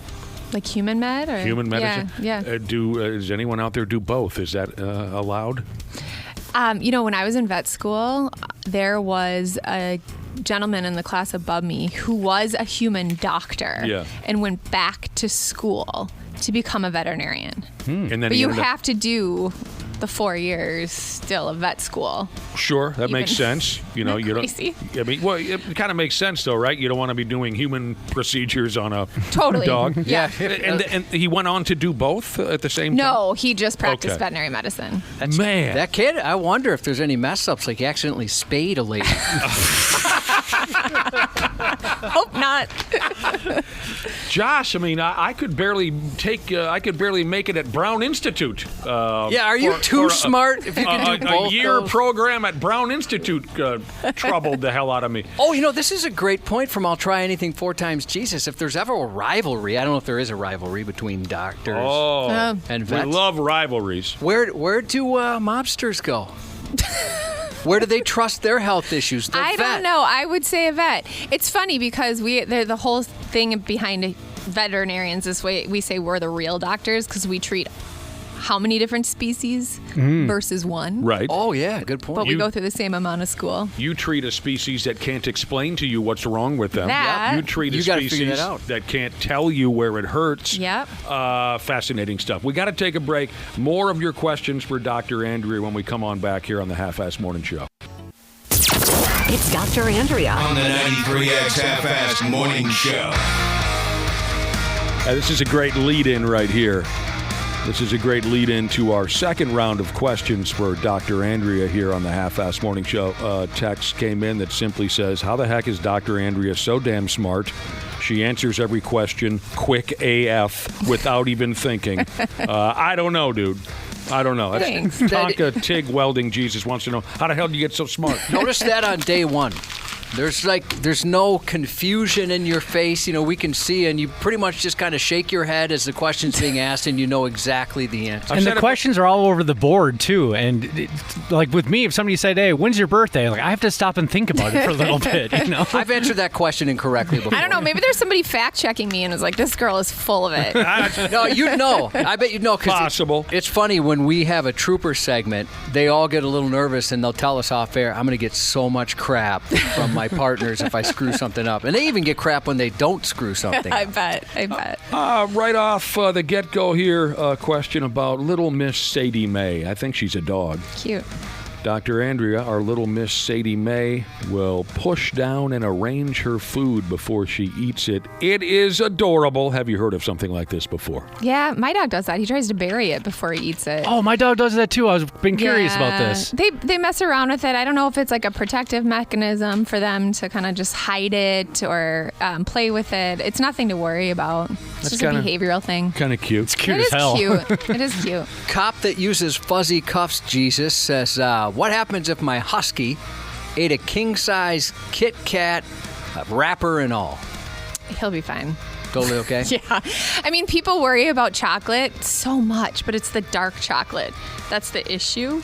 The wrapper, I guess, could be a problem, but typically the wrappers pass pretty easily. Just make sure he's pooping and eating and not vomiting. You'll probably see that orange wrapper come out soon. Oh, God. Yeah. You'll recognize that right away. Got a golden ticket. What's the slogan over there at Kit Kat? Break me up a piece of that Kit Kat bar. You'll be singing that. You'll be singing what could you rhyme with Kit in that situation? If this was only just a podcast, we could sing it. Exactly. More, my dog ate this, my dog ate that kind of a thing. My mini dachshund is eating crab apples and the pits in our yard. How bad is that for him since the pits have arsenic? It sounds like you answered your own question, right? What? Is that true? The pits of the pits aren't great. I mean, you have to have a lot of those cranberries to have an issue with arsenic. If anything, it causes like horrible GI upset. I see a lot of dogs with diarrhea from those. Oh, man. Yeah. When my old dachshund had diarrhea, it was just terrible. He could make the mess of a dog 10 times his size. Oh, the diarrhea's awful. Trying to clean that up. That is terrible stuff. All right. Here we go again. We do get repeat questions here for Dr. Andrea. You know, she's on every 2 weeks, and we understand that some of you are hearing her for the first time, and that's what makes the whole thing so fun. I know you've had to answer this question a few times before, but another listener is... Well, they're asking the question in a little bit of a odd way. Why the hell do dog testicle implants exist? Why is this a thing? Why? Dog testicle implants, yes. I agree. Why? Do dogs care? No, but the owners do. It's like taking away their masculinity. So they want their dogs to have... Oh, I was so glad when we got our dogs neutered. Yeah. So glad. There was no reason for them to be that large. And I will say, I don't know if this is true or not, but like show dogs, you know, if they have a testicular issue and they have to get neutered and they want them to still look intact, I don't know if that's acceptable to use nudicles, but there is literally no medical reason for a dog to have nudicles. I forgot that it was called nudicles. Yeah, I was kind of wondering because of all that, like if my dog's going to be bummed out, and he didn't seem to even notice. He was probably glad as well. And even though we covered this before, I forgot your answer, which was... It's simply for the dog owners. The dog does not care. Correct. Do you do those at your clinic? We've done like one. You have to order them, and the guy has to choose the size. Oh my God! Really? I hope this isn't rude to ask, but like, if somebody wanted to do that, what would you expect to spend? Gosh, more expensive than a neuter. I mean, we don't do it enough, but I would say between $1,000 and $2,000. Oh wow! I don't know. I mean, we just don't do them that. They're expensive. I guess to purchase them too. That seems so silly to me. So silly. Right? It looks like a normal peach Jesus. That's a new one to me. Is it a Cavachon? Cavachon. Okay, is that a dog, I'm assuming? Cavalier Bichon. Okay. 2 different breeds. Has a female. 8 rabbit intestines. Didn't know until it was puked all over her house. Oh. Should I be worried? And why the hell did she mess around on me like that? My dog did that too. He dragged him out of the marsh. It's disgusting. There's nothing I worry about. Rabbits eat grass and leaves. So in terms of parasites, things like that, I check a fecal sample, but I'm not worried about the dog. Pretty benign. Yeah. Just gross. Rabbit guts. Yeah. From one end of town to the other, your dog will chomp them up. What about acorns? Any issue with eating acorns? No. No. I bet you're one regular sumbitch. Yeah, probably. That sounds... Oh, I bet that would hurt to pass, depending on how much terrible. you chew them up. Terrible. Can you grow an oak tree in your stomach? It's like an apple seed, right? And you said something or another about rabbits. Here's a guy who's got a rabbit in the house. He's got a rabbit in the house. He says it's around 8 years old. It's litter box trained. Wow. That's impressive. That is impressive. Just moved into a new house, and all of a sudden, he's not going in the litter box. Is it like a cat thing? Yeah. So it's like you have to get him a second one. Yeah, or it's a behavioral thing, a scent thing. You know, obviously he's not wanting to use the litter box. Just like a cat, you know, they're very particular. Yeah. Yeah. That's cute to I'd have get a another rabbit. box. I think I could handle a rabbit running around the house. I don't know. Their pee is really smelly. I don't think you'd like a rabbit. Oh, the pee's bad? Oh, yeah. And why do you think I wouldn't like a rabbit? I just think because they do kind of smell. Oh, I didn't know that. They break their poop backs. all the time. Yikes, I didn't know that. Why do they break their backs? Like if you hold them wrong, their backs break so easily. Oh, no, I want no part of that. Yeah, I don't want to be holding a broken rabbit because I picked him up too quickly like George from Of Mice and Men or something. Or Lenny, George, which was the one? We know what you're talking about. I was not expecting a Mice and Men reference. Oh, I knew it was coming. Did you? I'm a literary type of a guy. Is that the right word, Josh? Dr. Andrea, thanks again. Thank you. Had a blast. Thank you. I mean, Dana, how long have you worked here? About 4.5, 5 years now. And you don't realize that Nick makes a John Steinbeck quote or reference like at least weekly? I'm actually pretty surprised. That's impressive. I do. I love the theme, the little bass line for his television show on the show Steinbeck. Oh, yeah. His buddy Kramer. Unbelievable stuff. Yeah, that's where it's at. We got to go. Thank you so much for coming in. Of course. We love having you. Half-assed morning show. Please stop masturbating. On 93X. You shady bastards. Welcome back to the damn morning show. 93X Half-assed morning show. Sure. I forgot who we were there for a second. We appreciate you so damn much. Here we are, headed for the exits. Soon enough. We're off till next Tuesday. So for Christ's sake, take care of yourselves while we gone. Have a terrific Labor Day weekend. Don't miss out on the greatest in-person radio promotion of the year this weekend. Josh, you want to give folks a heads up on that again? Yeah, you know how it goes. We're going to miss you. We're not back till Tuesday, so it'll be fun to hang out in person Saturday, 11 to 1 in Apple Valley at Apple Ford. We've got giveaways. Oh. They've got big savings on a new vehicle. Oh. Food trucks. And we both have known the guys out there for a very long time. They'll roll out the red carpet for you. It's a lot of fun. This is going to be like a booze cruise and a state fair appearance and a casino trip in Wisconsin all rolled up into one. Yeah, with free stuff and cool cars to test drive. They're going to give us Ford Raptors as far as they know. And this isn't, me and Cubby, wagging our D's back and forth. This is the local media calling our appearance Saturday the greatest in-person radio promotion of the year. We've had other radio stations reach out to us and thank us for doing it this Saturday.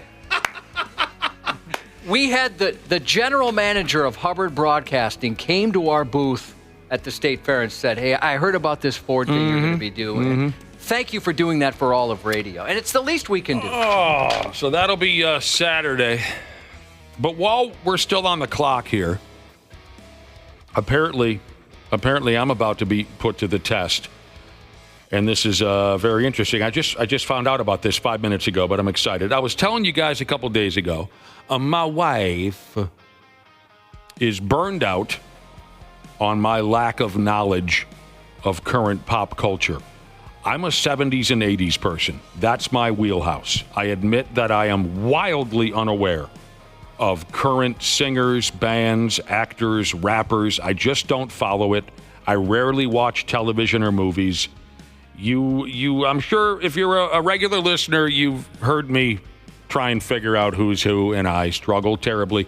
Matter of fact, a night or two ago, my wife was watching a television program, and I sat down next to her, and I asked her, I said, well, who is that lady singing? My wife was watching a couple ladies sing on television. And I said, who is that lady on the right? And she turned to me quite angrily and said, that's Kelly Clarkson. You need to know who she is. And then she told me, Josh, she told me that there was a new operation underway in our home. It's called Operation Welcome to This Century, where I am supposed to begin learning more about famous folks who aren't from 1981. She's trying to get her claws into me, Josh. Yeah, she's going to make you a better man. This is the operation that I am tasked with, I guess, from here on out. You know, here, Dana, here's a comparison. Mm-hmm. My wife assigns me operations. Josh's wife brings me cookies. That's true. She said, hey, make sure you bring these in for Nick. She made some cookies yesterday. So this was a couple days ago. She hollered at me because I didn't know who Kelly Clarkson was by sight. She hollered at me in general for not knowing anything about current pop culture. And then yesterday, I got home from work. I went straight into bed, turned on the television. My wife walks in, sees that I'm watching The Munsters, a sitcom from 1964. That's a great show, though. Oh, hilarious. She was much more patient in this moment. She just turned to me and said, you know, this doesn't help Operation Welcome to This Century when you sit and watch The Munsters. Does she know about the hot mamas on The Munsters? She doesn't pay attention to them. Doesn't? She doesn't know anything about that. So because of all this, I understand, and I just learned about this when we were running those commercials and that song and whatnot a few minutes ago. I understand Dana and my wife have put together a quiz for me to determine just how much work I'm up against as I attempt to learn who is who in today's pop culture. Her response when I first texted her about this, I said, hey, I'm putting together, current pop culture quiz. Do you got any topics or names or ideas? Oh, can I guess? I don't mean to interrupt. Can I guess what her response was? Yeah. New phone, who did? But then once I told her, she said, thank you for taking up the cause with me on this. So she was very appreciative that I was, doing my best to kind of help her along on your journey to pop culture knowledge in 2025. So similar to what we did with Janelle Klein a few days ago, because Janelle's as lost as I am. A few days ago, we just read some names to Janelle, and she had to identify whether they were rappers, rock stars, or wrestlers. What do you have for me? So this is all Dana and your wife that put this together. It's just a pop quiz on pop culture. So it looks like they put together just some recent or relatively new stars. Okay. I can tell you this. I knew all but one. Okay. And that's the very last one. I've never heard of this person. Dana, you're going to have to help me with some of this stuff. But yeah. So general trivia on today's hot pop culture celebrity. Yeah, and these are big names now, right? These are names I'm sure you've heard before. But maybe you couldn't tell us what they're known for. And that's what Dana and your wife were looking for. You just be able to say just a little bit about the person. So we'll throw you a name, and you need to say what they do for a living, and maybe first thing that comes to mind, any notable work they've done. What they do for a living, and maybe something notable that they've done. Yeah, right. So their profession and what they're known for. Something you might see them in. Okay. Now, what benefits me is working at this program every day, because you guys do know your stuff. I'm including Smashley, who's on maternity leave. I do hear a lot of names from you guys. I guess we'll find out if any of the information is stuck. So I'm ready to embarrass myself. Okay. Whenever you'd like to fire away, Josh, you're going to give me a name. I'm going to try and tell you what they're famous for, what they do for a living, and something notable. We're going to start today with Timothy Chalamet. Have you heard the name? Timothy Chalamet. Okay. I've heard you say the name before. Chalamet. What does he do? Is an actor. Correct. Something he's known for? Yeah. I have absolutely no idea, but I'm going to guess because I'd like to, I don't want to just sit here and say I don't know. I should make an effort and make a guess. Timothy Chalamet is an actor, and he was in Game of Thrones. No. But we would have accepted Dune, Willy Wonka, or the fact that he played Bob Dylan. Okay, never saw it, and never saw it. I like the guy. Okay. Okay, you'll know this one. Austin Butler. Oh. We just talked about him. Mm-hmm. Austin Butler is an actor. We just talked about him when you were reading your news earlier, and I really enjoyed what he did in that silly Elvis movie from a couple of years ago. He played Elvis Presley in the Elvis movie, correct? Yeah, you got it. That's exactly right. I thought he was terrific as Elvis Presley, as goofy and Scooby-Doo as that movie came off. He knocked it smooth out of the park. I couldn't tell you another damn thing about him, except you said earlier this morning he has a movie coming out this weekend. Yeah. Okay, Austin's Butler. Sure. All right, I think you'll know this one. Harry Styles. I've heard it. I've heard it before. Harry Styles, I know this because of my niece. He's a singer. Yes. But I couldn't tell you. Part of a very, very popular. Okay, well, I'm going to try to answer. Maybe He's part of a group? He was, yes. Was part of a group. I have no clue, but I'm going to give you an answer anyway. Harry Styles used to be the lead singer of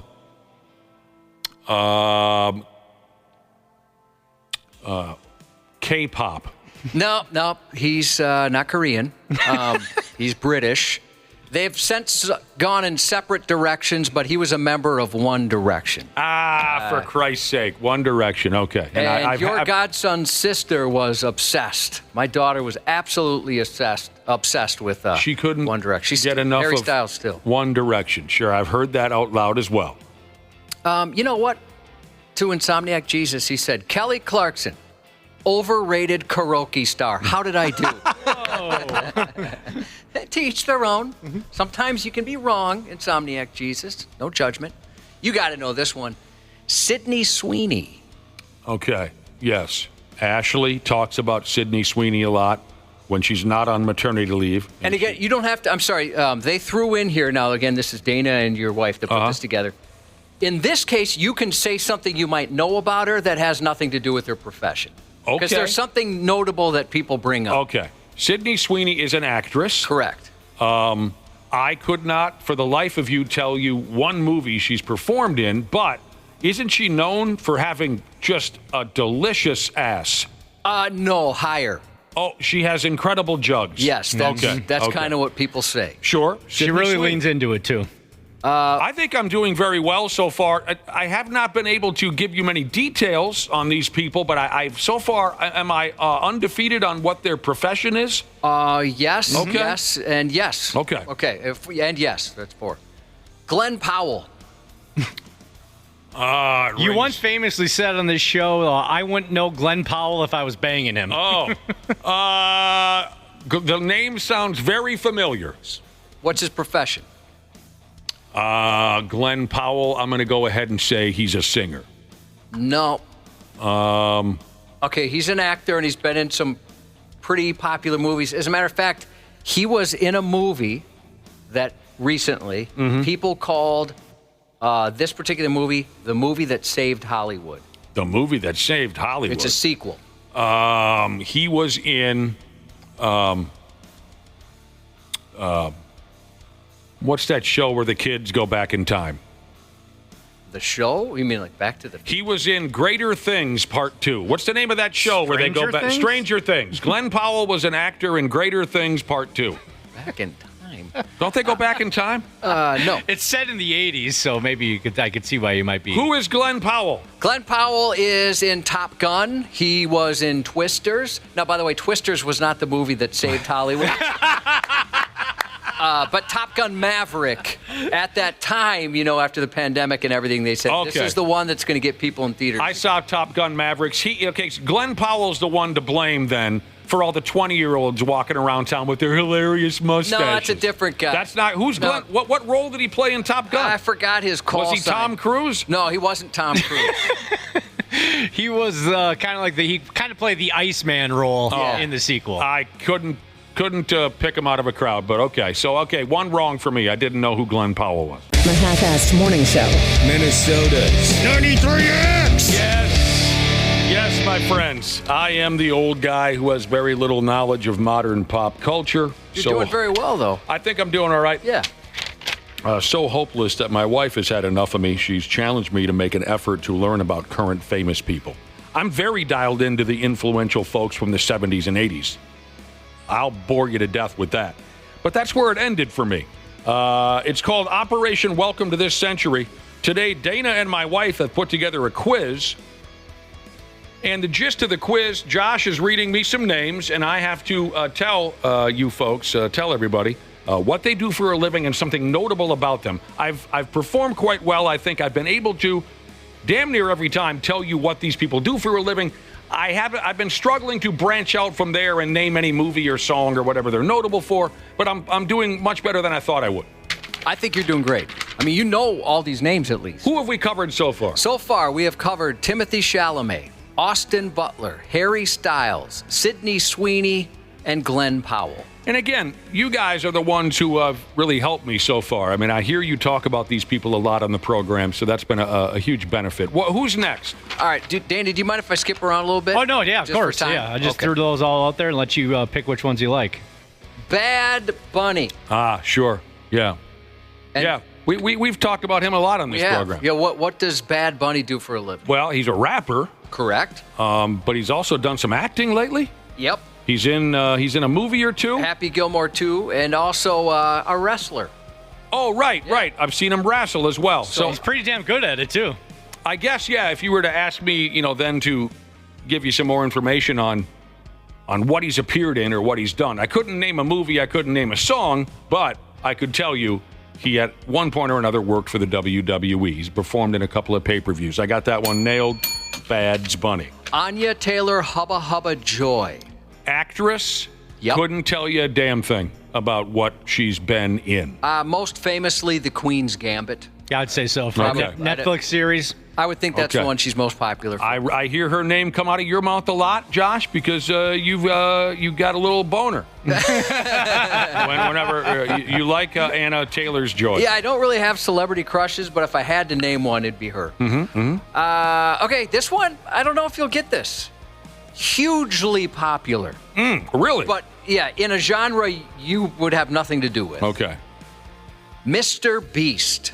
Not a clue. Okay, I don't blame you. If I didn't have a little kid, I don't think I'd know who. But I'll guess. Mr. Beast is... Oh, you said a little kid. Yeah. Mr. Beast is a... Well, I should say a middle schooler, not necessarily that little. Is a... one of the Fantastic Four. That's where. That's a good guess. Mr. Beast is. No, he's a YouTuber, perhaps the most famous YouTuber of all time. YouTuber. He's got the most subscribers in YouTube history.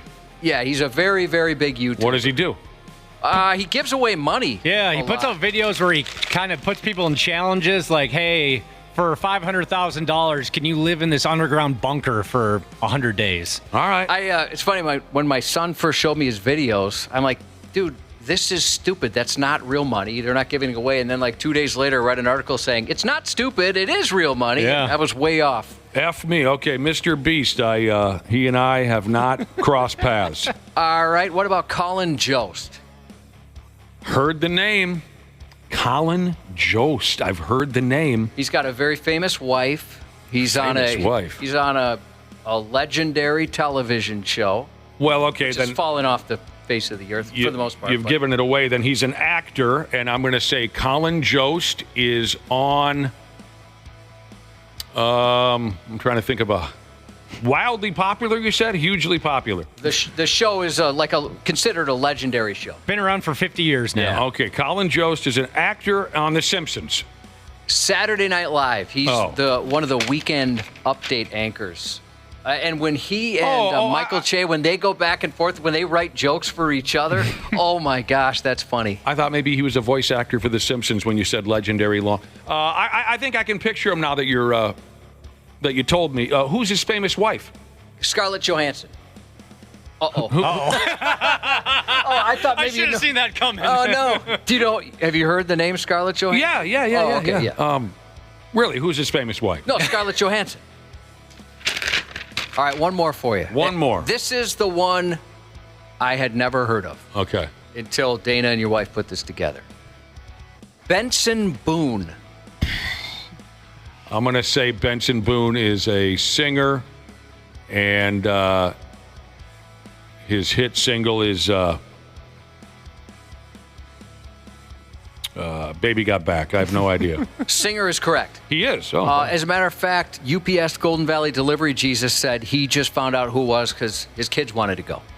Yeah, and that's actually why Dr. Andre could only hang out at the Broasted Chicken event for a few half hour because she was taking her kids to that show. Oh. She didn't, no offense, Mr. Boone, but she didn't seem very enthusiastic about it. Well, you know, most of those. Well, I'll tell you what, we were at the Mall of America once, and it's perhaps the busiest I ever saw at the Rotunda. There was a celebrity. And so I'm thinking, my goodness, is Sylvester Stallone in town or what's going on?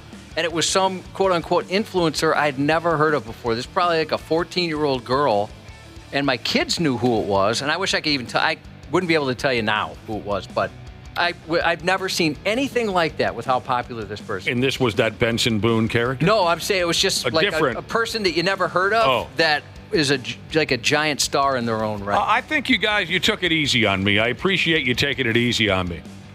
Oh, you did great. You knew all the professions. Yeah. I appreciate that. Was fun. Yeah, I don't think anyone's going to egg your house for not knowing who Mr. Beast was or anything like that. Okay, one more. This is from who's this from?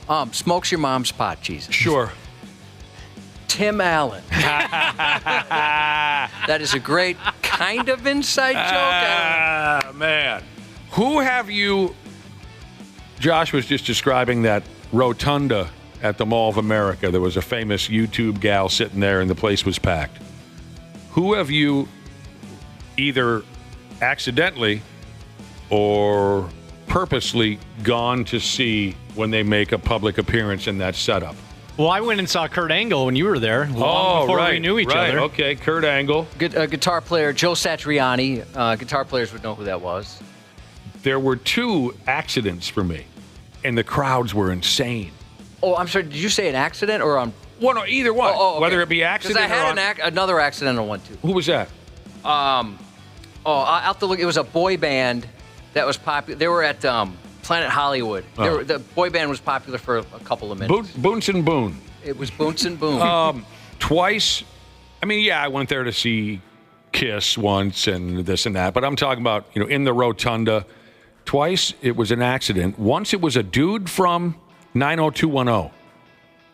And if you said his name, I'd know it. 3, he got a hyphenated name from 90210. And the other was David Hasselhoff. I couldn't friggin' believe it. What was he plugging? I don't know, but the place was crawling with people. Brian Austin Green? Yes, that's it. Oh, there it is. David friggin' Hasselhoff. I'm walking around, just whatever, probably shopping, for clothes or something. And the place is crawling. And it was David effing Hasselhoff. That had to have been 20 years ago. That's cool. I know you're not the fan I am, but I would have loved to meet David Hasselhoff. More than I don't know how. By the way, they're remaking Knight Rider. Who cares? I think they're making a movie. The show was... I think Knight Rider fans care. It was garbage, that show. If you rewatch it, it was, but I was at the right age for that. Yeah, I don't know how you like that Hasselhoff guy. Oh, God. He's just... Michael Knight? It's cool. Oh, I hated it. He had a leather jacket? He was the sole reason why... Sweet car. Here I was, an 18-year-old male, and I hated David Hasselhoff so much, just the sight of him, that I couldn't watch Baywatch. I mean, that's pretty bad. Yeah. Really? I could not watch 5 seconds of that show just because there might have been a chance that David Hasselhoff would pass by my screen. Thanks for the game. That was fun. That was a good time. That was fun. And thank you to your wife for putting that together with Dana as well. Operation Welcome to This Century. Oh, and also she titled the email she sent me, Questions for People Who Live in Caves. The Half-Assed Morning Show. Minnesota's 93 X.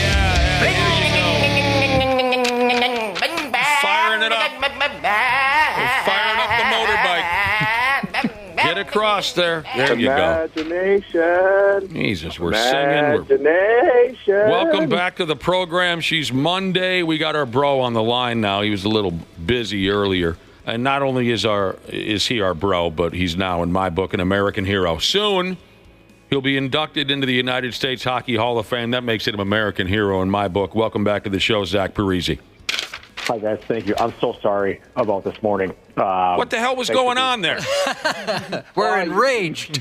I know. Usually our kids, or we have to bring our kids to school at 8 o'clock, and usually we're up 6:30, 7 o'clock the latest, and my daughter came in and woke us up at 7:30 this morning. So it was an absolute scramble, and I saw the unknown number coming from you guys. I was like, oh, my gosh. So thank you for letting me postpone it for an hour. No problem, dude. No problem. What, were you up late watching the ball game or something? No, nothing. I mean, normal bedtime. I don't know. I guess I need a little extra sleep today. Even in retirement, a guy can get a case of the Mondays. Yeah, I wasn't ready. That's Wasn't all right. ready. Everything's good now? You got some time now?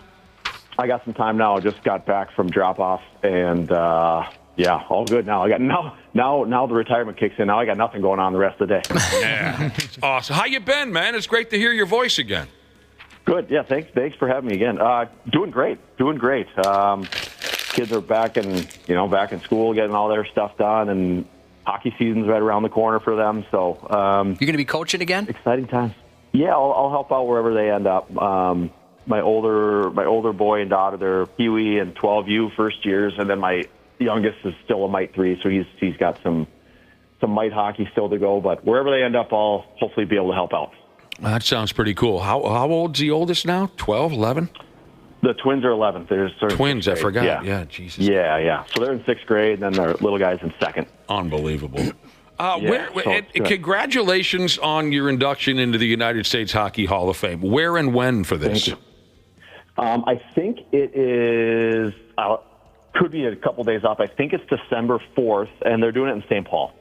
Cool. So I know it jumps around. I think last year, because Matt Cullen got inducted last year, I think it was, and it was in Pittsburgh, and then it's been bounced around, but luckily they're going to do it here, so don't have to travel for it. That's pretty cool. Josh has already volunteered. If he needs someone to induct you, we'll do it. We assumed that's why you were going to call in today to ask us, and the answer is yes. We would be honored. I would love the intros that you guys give me onto this show. I would love that same intro heading into the induction. That'd be fantastic. Well, earlier when we thought we were going to have you on at 7:30, and then this happened and that happened, which is totally cool. Don't get me wrong. We played the audio of you murdering Dan Boyle on the ice a number of years ago. Nice. That would be a cool video to run when you're inducted, right? Your one and only fight. One and only fight, and then people in attendance could vote who won. Yeah, yeah, which we did a number of years ago. Yeah. What was that? Was it Hockey Fights? Hockeyfights.com or whatever. That was hilarious. Yeah. So they incorrectly had Boyle winning that fight. They did. And we told people, we'll go check it out and give your opinion, and then overwhelmingly you won, as it should have been in the first place. Exactly. It's funny, all the kids that I coach now, that they all ask, have you ever been in a fight? Have you gotten in a fight? I'm like, yeah, I got in one fight, and give them the story, and then I tell them my version, and they go watch it at home, and they come back, like, yeah, you didn't win. Friggin' kids. I know. That is really cool, really special. You'll be going in with, is Joe Pavelski, and who am I missing, Zach? Scott Gomez, one of my teammates from my first 2 years out in New Jersey. Yeah. And yeah, so those are the two, I guess, what do you call them, male hockey players. There's one woman hockey player, and then a photographer, Bruce Bennett. So he's kind of like an iconic photographer in our sport. So yeah, kind of cool. Yeah, I was reading about them. Yeah, Scott Gomez and Joe Pavelski. How many American hockey clubs? I don't know how you say it. How many international teams did you play on with Joe Pavelski? A couple of them, right? Yeah, we played both Olympics together, and then we played World Cup together, and probably a World Championship here or there. I don't remember exactly, but probably at least 3 or 4 or 5. And then, like I said, with Scott, he was my center for my first couple of years in the NHL. So yeah. Did I ever tell you the story about the guy who was running around Lake Minnetonka acting like telling people he was Scott Gomez? No, I did not hear that. Yeah, tell him this story if you have, when you guys get together. I stopped at a marina. I was boating out on Lake Minnetonka a number of years ago. I stopped in a marina to use their bathroom, and You know, some of you are going, what, you can't just leak off the boat? It wasn't a leak. Give me a break. So I get on the dock, and I get in line to use this marina bathroom, and there's this blown-up younger dude, kind of blown up. He was cut, and he was hitting on every lady that walked by. Hey, baby, what are you doing? Hey, what bay you hanging out on today? Whatever, right? He's hitting on all the women, and the women are ignoring him. So now it's just me and him in line to use the bathroom here at this marina, and he turns to me and goes, hey, how you doing? I said, pretty good. He said, you a hockey fan? I said, sure. And he goes, yeah, you probably recognize me then. I'm Scott Gomez. And being a hockey fan, I knew it was not Scott Gomez. But he tells me... Funny though, it sounds the way Scott Gomez would present himself. Oh, really? That's hilarious. Really? Maybe it was Scott Gomez. I know it was not. Yeah. But then he tells me this, long story about his hockey career and how amazing he is. And I'm thinking, my God, this guy's really going for it with this charade here, with this BS story.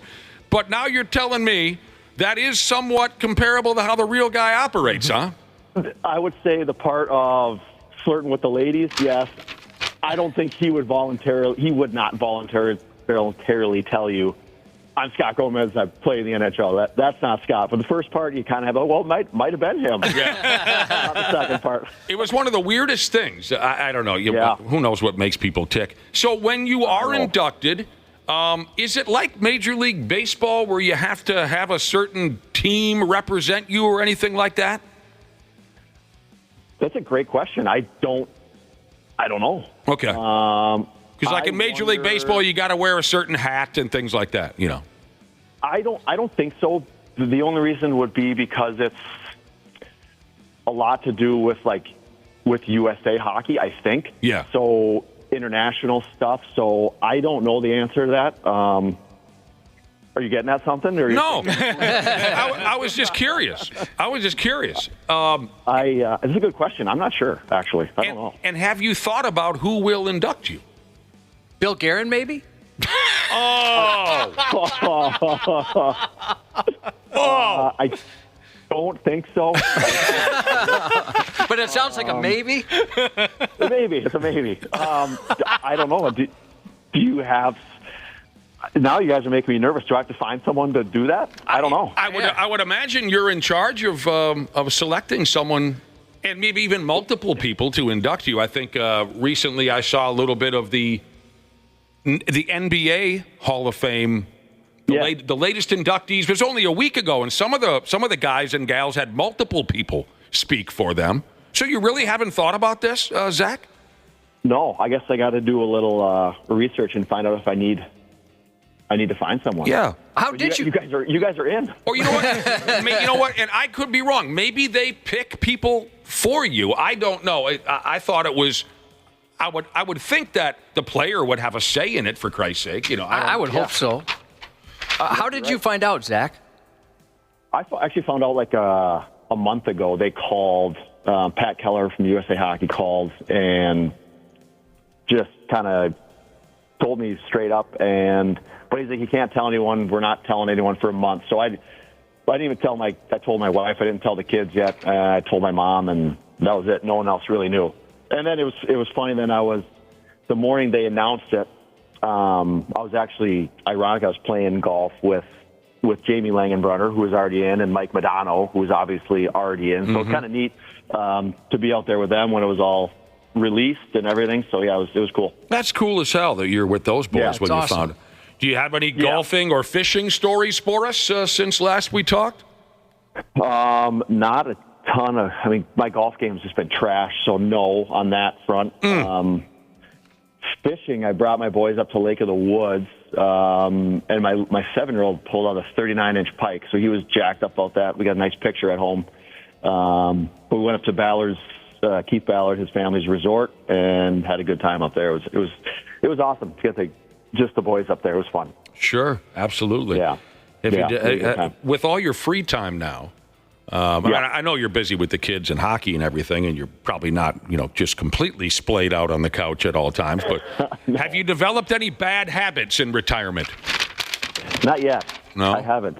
I just feel like there's not enough time in the day. I mean, it's sounds like I got nothing going on, but I work out and then I go hit golf balls, and by the time that's done, I feel like I got to get ready to go pick them up from school. So okay. Nick assumed you let yourself go. We heard you let yourself go when you were the size of a house. The That's word what we heard. portly was tossed around. Yeah. Not yet. That has not happened. What about like binge watching television shows? Like Dana and Josh here like to binge watch television shows. Not really. We got back to when the kids go to bed. We usually just throw on something like at 9 o'clock when they're sleeping. We got back into Curb Your Enthusiasm. Oh, we great started show. that over. Unbelievable show. So that's what we're doing right now once the house is quiet. Okay. Other than golf, has there been a time where you've consciously worked out? Like, I'm going to go for a jog, I'm going to go hit the gym and lift some weights or anything like that? Well, he says he works out all the time. Oh, he does? Okay. I still do that. I don't jog. I didn't jog when I was playing either. I don't like running. But I still, I'll hit the gym a few times a week, so trying to stay in shape. You never know. Maybe get the call back. You know? Oh, what about motocross? Have you thought about trying motocross? I have not tried that. No. You want to hear what it sounds like? Yeah. Okay.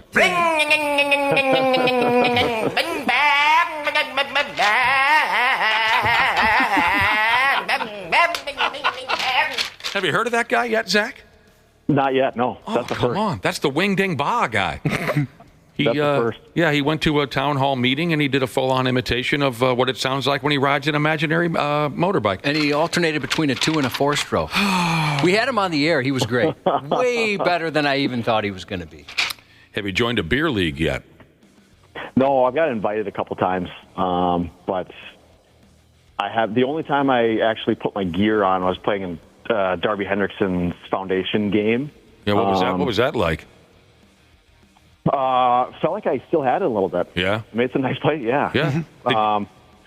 But it didn't make me miss it though. It did not make me miss playing. No, you did enough. No, but other than that, no. I just had a couple invites, but I haven't done that. Other, I just put skates on for the kids' stuff. Yeah. You played in the charity game. Did your legs feel it a little bit? They did. Yeah. And that's got really tired. Oh, okay. Yeah. Legs got really tired. Well, I'll be damned, Zach. We're very happy for you, very proud of you. We've always enjoyed the relationship we had with you here on the radio station and whatnot. And we got to all the way wait till December, but hopefully we talk again between now and when you go in, dude. That'd be great. Yeah, would love to. Thanks for having me on, guys. And again, my apologies for this morning. Oh, not at all. Holler at us anytime, Zach Parisi. You're an American hero now. Thank you, guys. Thanks, buddy. We'll talk to you soon. Half-assed Morning Show 93X. The 93X Half-assed Morning Show. Hey, podcast pals. Dana here to give you a friendly reminder that now is the best time to get your furnace tuned up before we take a shot to the face with cold Minnesota weather. My pals at Standard Heating and Air Conditioning currently have same-day and next-day openings, but they won't last long. By the time October rolls around, if your furnace craps out, you'll be freezing your private parts off while dealing with side eye from your significant other and pets for not calling sooner. So give Standard Heating and Air Conditioning a call today. Check this out. You can save up to $70 on your tune-up with Standard Heating. Visit standardheating.com. That's standardheating.com to book today.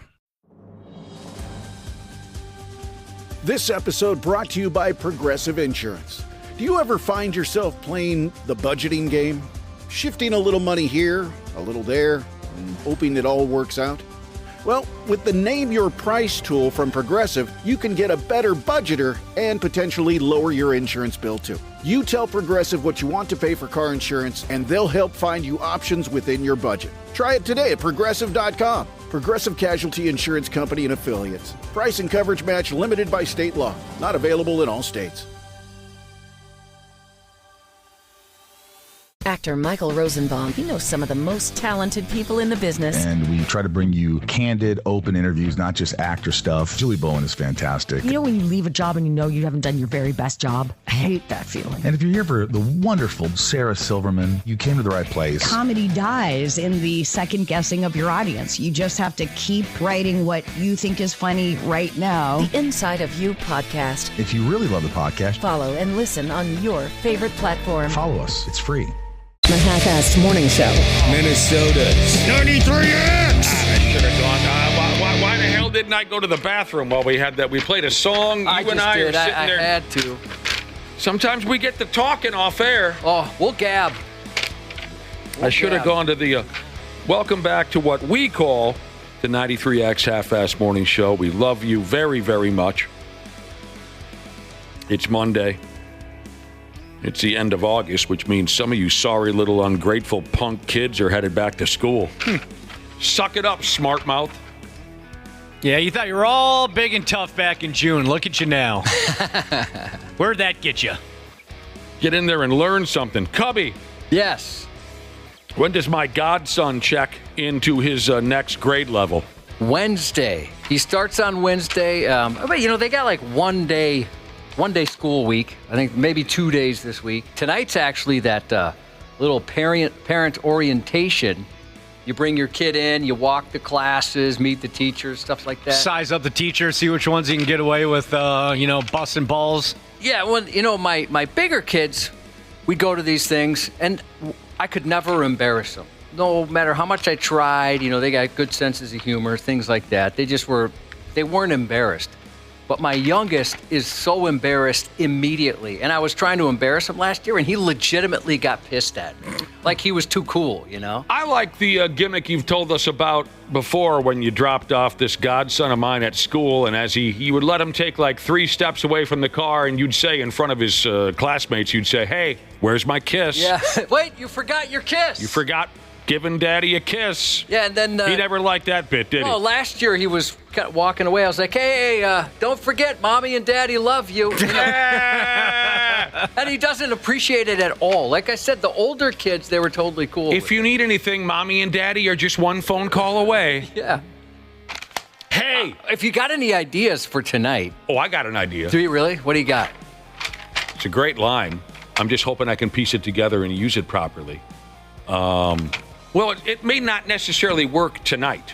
So this is an orientation. You are going to this. Yeah, so just basically you kind of go from class to class. Each teacher says, all right, this is what we'll be doing. Is this because he's going to a new school now? No, they've done it every year. Okay, so you meet the teachers. This is what the kids do. You walk this way, you walk that way. Lunchtime is at noon, that whole thing. Yep. It may not necessarily work tonight, but maybe next time you drop him off, let him take those 4 or 5 steps away. He's in a big crowd of his classmates. And you say, you forgot. Maybe forgot isn't the best setup. Something along these lines. Okay, I got it. Here's a good way to say it. Oh, hey, Donnie, whatever my godson's name is. Remember, this afternoon is when we go up and pick up your acne medication. Something like that, yeah. This was a great line that I don't know who told it to me when I was doing bar gigs. If someone in the crowd was being kind of a dick or unruly, I would learn their name via the prize sign-up deal, right? They're signing up for prizes. They're putting their name down. And if they acted like a dick, at some point during the bar gig, I would read their name and say, Donnie Mulcahy, your mother's outside with your acne medication. And the crowd would... So I like that angle. I don't know if you ever want to use it, but I like that angle. That is a good angle. Don't forget, later on this afternoon, Mommy and I are going to pick you up. We'll go get your acne medication. I could just do something as simple tonight as asking questions to with the teachers, right? When they said, do you have any questions? I could just ask anything, and that would embarrass them enough. Because we'll be sitting right next to them. Think of something awkward and personal. Just some really stupid questions. Here's the thing. Speaking of stupid questions, this is a tough question. So everybody think, and then text us. We're at 651-989-9393. What is the weirdest thing that the weird kid did at your school? What is the weirdest thing that the weird kid did at your school? Anything come to mind right away for either of you boys? We had a kid who he worked overnights in high school somehow. I don't even know if that was legal at that time, under 18, working overnight shifts at the big box retailer. How the hell okay, go ahead. But he would come in each day. First hour, he'd pull out his book bag, he'd pull out a bowl, pull out a thing of milk, pull some cereal, eat the cereal, put it back in the bag, and then just use his backpack as a pillow, and he would just sleep all day. Man, he must have had a tough thing going over there. Yeah. That some bitch had to work overnights. We also had a kid once in study hall. It was dead silent in the room. Everybody's, studying or playing games on their calculator or whatever, but it's deadly silent. And this kid just starts kind of his hands in the air, kind of like this, kind of like shaking his fist. And he goes, "Will somebody answer the damn phone?" That was his bit.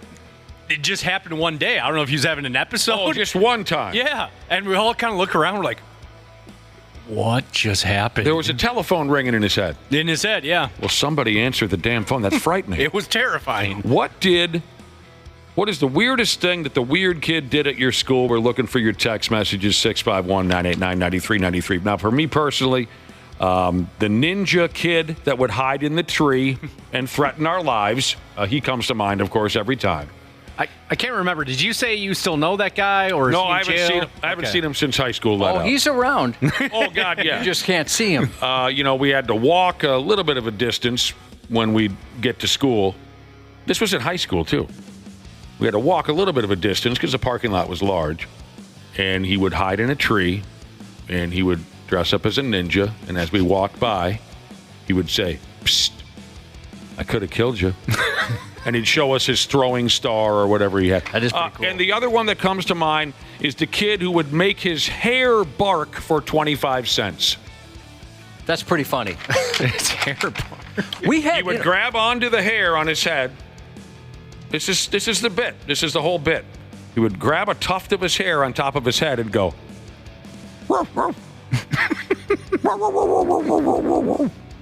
and we would give him 25 cents. Worth it. We had a kid that would eat pencils for money. God help us. He would eat a pencil? He would just chew and eat a pencil for money. Oh, I'm having a physical reaction to that. But, when you're in 4th or 5th grade, whenever that was, he might as well have been Tom Cruise. That was... very young. Oh, he probably is retired at this point because with all the money people would give him. Another one just came to mind, and I've told you about all these characters before. The dude who would run through the hallways. He would never walk between class. He would run, and he would go with his hands like they were was he airwolf? Chain guns. Yes, like a machine gun. Kind of like what Frank the Tank was doing in the movie Old School when he was doing he would do that with his arms like he had machine guns. And yes, it was because he was a massive fan of the television show Airwolf. I was too. And so he would have the little radio sounds, we're coming in on the target real close. That was his gimmick. Chugged up plumber Jesus. We had a kid like this too who got caught. Ours never got caught. But there was some kid that was wiping. Was it? Okay. I don't know if I could phrase it the way he did. I was trying to think. Wiping poop. Yeah. Pooping. He worded it funnier. But yeah, wiping poop all over the bathroom walls. More than once. Yeah. He got the nickname Poopy Picasso. We had a kid that did that. We also had a couple of kids. Who kept pooping in the urinals. And that was like... that really pissed off the teachers. Even before, and I imagine the janitor. You think it's funny, huh? You just spread your little butt cheeks and drop a little chocolate fudge drag in the urinal, huh? Before South Park, and that was an excellent impersonation, by the way. At a Catholic school, people were pooping in the damn urinal. Oh, yeah, that was high school. All right. I see the text messages piling up. We'll get to them as soon as we can. The topic again. What is the weirdest thing that the weird kid did at your school? Here's a few examples from the godless internet. We had a kid that would skip down the hall and simultaneously yell, "Meats, cheese, sausages! Meats, cheese, sausages! Meats, cheese, sausages!" That's great. That kid now is a pastor, they say. There was a kid at our school that would pick up worms from the sidewalk after a rainstorm. And he would walk up to random girls and snort a worm up his nose and swallow it just to gross them out. Oh, we had a worm eater.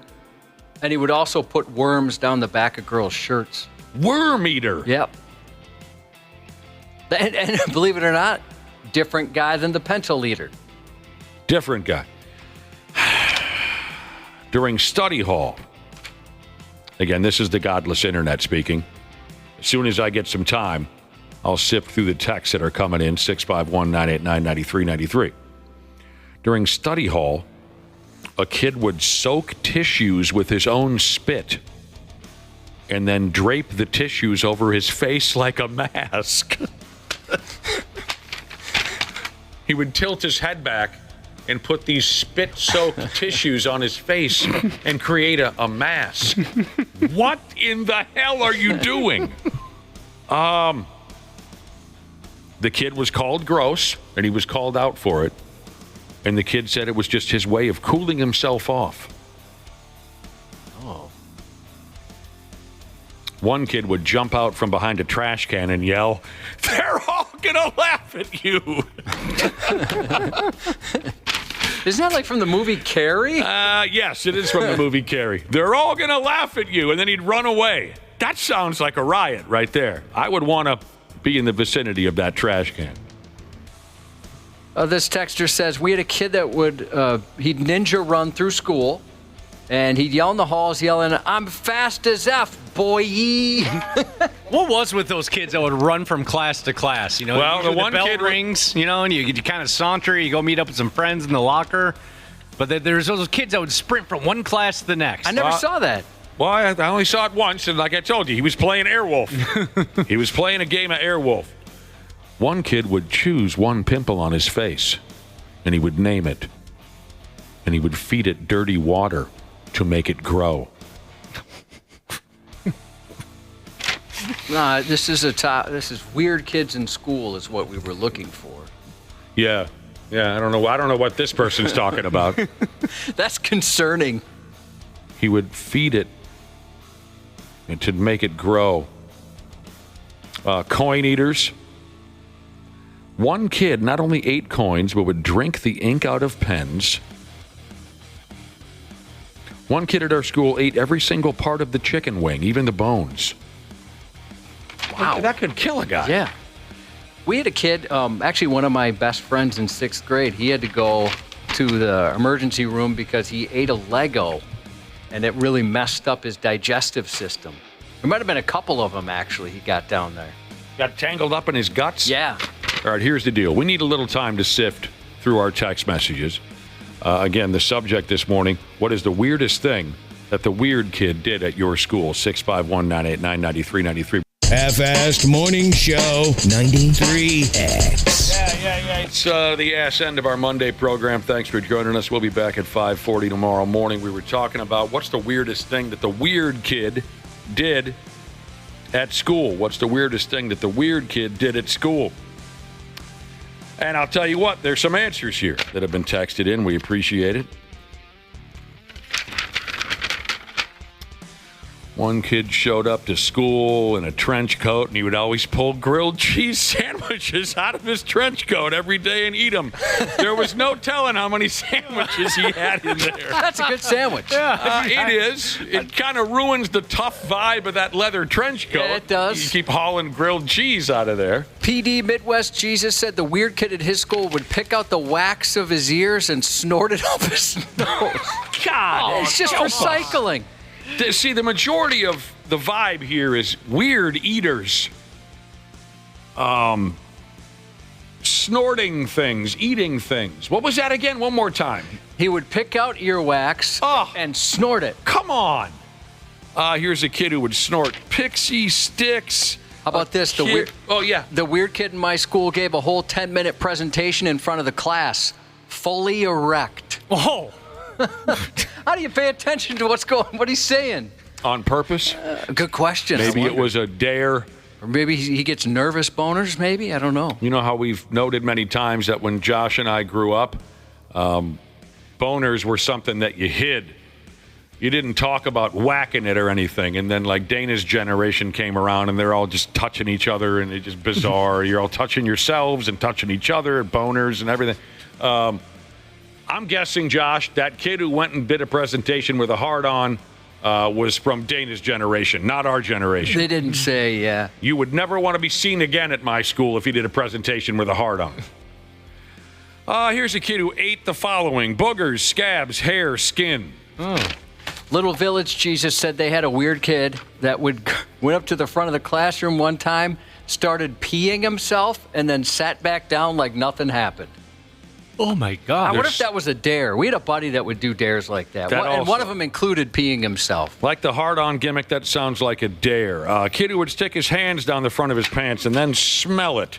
We had a kid who smashed an acoustic guitar over his own head. That's kind of cool. Jeff Jarrett style? Angry bus driver Jesus said there was a middle school kid who would turtle inside his coat. Oh, okay. Yeah, I've seen that before, too. And then jerk it. Oh, no, he did. Well, he said jork it, which is funnier, but I don't know if he meant jerk it. God dang. All right. Again, what did the weird kid do at your school? Here's a kid who apparently would tuck his wiener and dance around the locker room.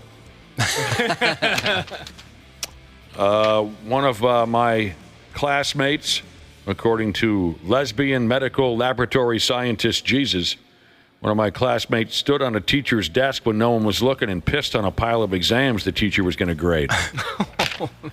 The other dumbass welder, Jesus, said one day they were in math class. Out of nowhere, the weird kid stood up and started shrieking like a pterodactyl, ran up to the front of the class, grabs an eraser, throws it at the teacher, then ran all the way home. Man. Sounds like maybe his first hit of crack rocks. Now, some of you were the weird kid, and there's nothing wrong with that. Absolutely nothing wrong with that. We appreciate what the weird kids did. I know I did. One of our listeners was weird. He opened up the window and threw a desk out the third floor. Whoa. It landed down on a snowbank. Impressed with the strength. Yeah, our windows didn't even open in high school. Chandler Welder, Jesus, said, I went to school with a kid that ate his milk carton after he drank it every single time. See, similar to that, a listener told me there was a gal at his school that would always enjoy a little bag of popcorn.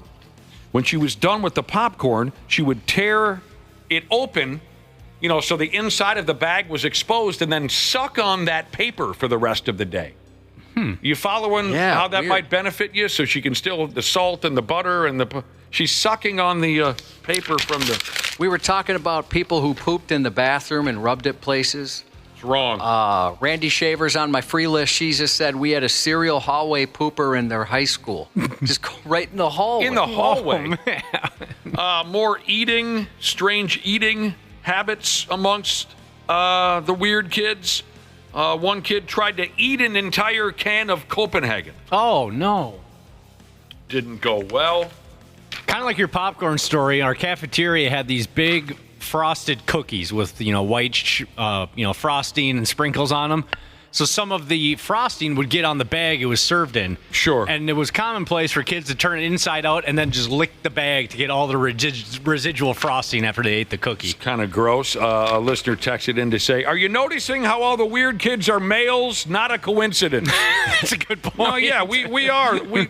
It's usually the dudes. We can't control ourselves. We're weird. We do weird, disgusting things. One of our listeners ate worms every day for $5. This person says there was a kid at my sister's class who earned the nickname Squirrel Master.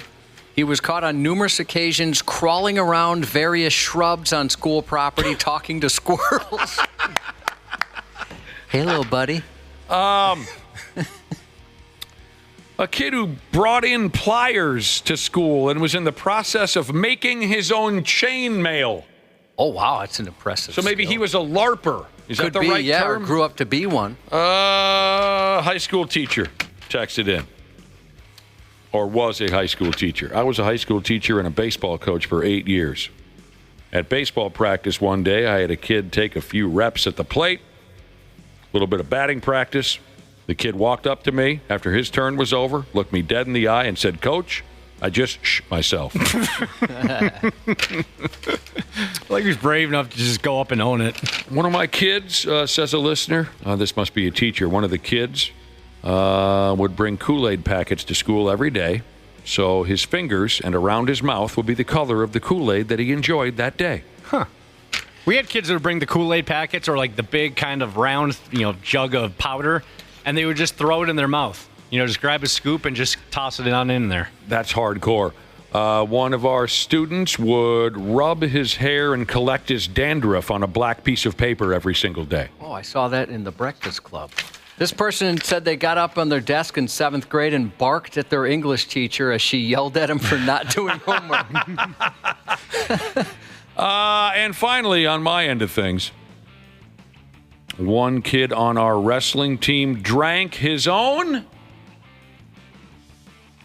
piss. Oh. Wrestlers always were kind of a different breed.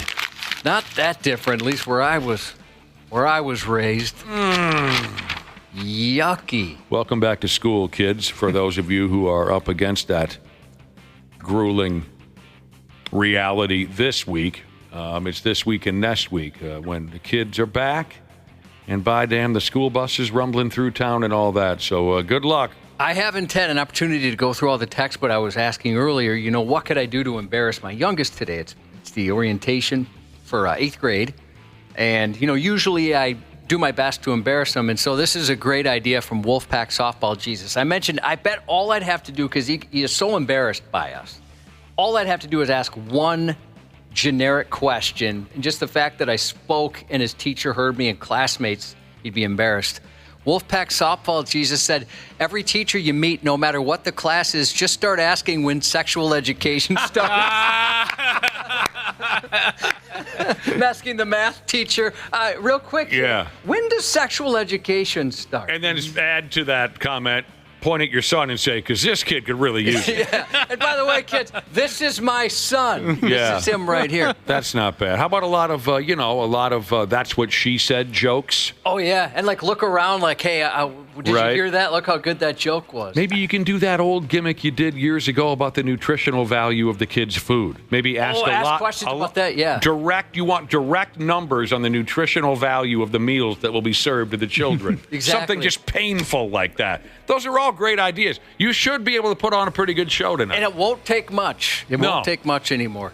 Today marks 15 years for Chaos Vortex Jesus at his job and joining the Brotherhood. I guess they coincide. So we appreciate, I'd imagine, your coworkers for turning you onto the show and for being with us for so long. Congrats on that. Shout out to Ella moving into the U of M dorms today. Have a great year, Ella. Thanks for being here for us this morning. And before we turn things over to the very capable and manicured hands of Lindsay, our website announced the Border Bash is back, our big broadcast in Wisconsin. I'm far too lazy to read you all the information, but if you go to 93x.com, you can see that. You can buy tickets now. We'd love to have you join us. It's going to start October 16th. Live broadcast that Friday morning. We got a couple of bands.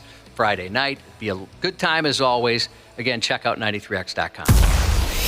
The 93X Half-Assed Morning Show. It's a complete crap. The 93X Half-Assed Morning Show. Hey, podcast pals. Dana here to give you a friendly reminder that now is the best time to get your furnace tuned up before we take a shot to the face with cold Minnesota weather. My pals at Standard Heating and Air Conditioning currently have same-day and next-day openings, but they won't last long. By the time October rolls around, if your furnace craps out, you'll be freezing your private parts off while dealing with side eye from your significant other and pets for not calling sooner. So give Standard Heating and Air Conditioning a call today. Check this out. You can save up to $70 on your tune-up with Standard Heating. Visit standardheating.com. That's standardheating.com to book today. This episode is brought to you by Progressive Insurance. You chose to hit play on this podcast today. Smart choice. Progressive loves to help people make smart choices. That's why they offer a tool called Auto Quote Explorer that allows you to compare your Progressive car insurance quote with rates from other companies. So you save time on the research and can enjoy savings when you choose the best rate for you. Give it a try after this episode at Progressive.com. Progressive Casualty Insurance Company and Affiliates. Not available in all states or situations. Prices vary based on how you buy. Hi, I'm Joe Saul-Sehy, host of the Stacking Benjamin Show. Every week, we talk to experts about personal finance trends. While we were talking, I had to jump on ChatGPT real quick. ChatGPT said, cut up the cards. It said, hey, knucklehead, weren't you just talking about investing in dollar cost averaging? Why don't you save a few bucks? You never knew personal finance could be this fun. If you're bored, don't start messing with your investment. Get a hobby, man. Get into photography. Buy an airplane. Guess what investment I made? The one that keeps on giving. Stacking Benjamins. Follow and listen on your favorite platform. 93X, the home of the half-assed morning show. Unbelievable. 4 days in a row of this already. It's Thursday, Josh. Where is your level of Jay Cutler? Have you hit full Jay Cutler yet? Are you on your way? What's funny is I was telling Josh when I walked in this morning, I got that Friday feeling on a friggin' Thursday. I got that Jay Cutler vibe. I do. Well, you specifically said it kind of started last night. Started last night. And we got one more to go after this one is over. Hello, everyone. Sorry I blew up. Welcome to the 93X Half-Fast Morning Show. And the new guys here. Good morning, Derek. You got to hit the button right there. Yeah. There we go. I'm doing new guy things right off the top. It's perfect. I was going to start the show by lighting you up. I was going to say, where's Derek? Because, you're late. But I got in just under the wire. Well, as I like to do. That's the thing, If you would have shown up early, I would have been disappointed and thinking, this guy doesn't know how to be a boss. He's got to show up at the last second. That's the way to do it. Now, see, in fairness, when I came in yesterday, you guys are like, show up whenever. That is true. Come in at the top. You want to come in an hour late. You want to come in. I knew that was a trap. We were very open-minded yesterday. Yeah. No, we're just happy you're joining us. It's nice to have another voice here. We miss Ashley quite a bit, and you said you'd be happy to fill in. Who knows? Just for laughs. Yeah, I don't remember who the... For laughs yesterday when we got off the air, this is our program director, Derek. He made the mistake of wandering into our studio to say hello, and we said, well, what the hell are you doing tomorrow? Why don't you come in? Why don't you come in and just join us for the show for the hell of it? And by damn, here he is. So thanks for coming in. Thank you. I got a Vegas weekend after this. So. Oh, you leaving today or when? Tomorrow? Tomorrow. But yeah, so basically, I'm just not sleeping for 5 days, pretty much. When do you leave for Las Vegas? Tomorrow. Tomorrow, you said. I'm sorry. Yeah. This is not your schedule. This is not your favorite type of a... No, I'm not a morning person. You're the exact opposite. I'm the same way, and I got locked into this 30 friggin' years ago. But this is, at this point, normally you're out cold. Yeah, 100%. And you've only been out cold for a couple hours. Yeah, usually I'm gonna go to bed at like 2 in the morning kind of guy. Unbelievable! What a prick! I wish I could. That was the time of my life where I had the most fun. I love that staying up all night stuff. I'm envious of that. I brought this up a couple times before, but it was funny when you first started working here. You told me, you said, "Hey, if you ever hear me before your guys' show, I either had a really bad night or a really good night." Yeah, that's usually true. Yeah. It's not too often, but there have been times in the past where you text before the show, and I'll have to ask you, how did it go last night? I think it's always been good. Yeah, for the most part. Yeah.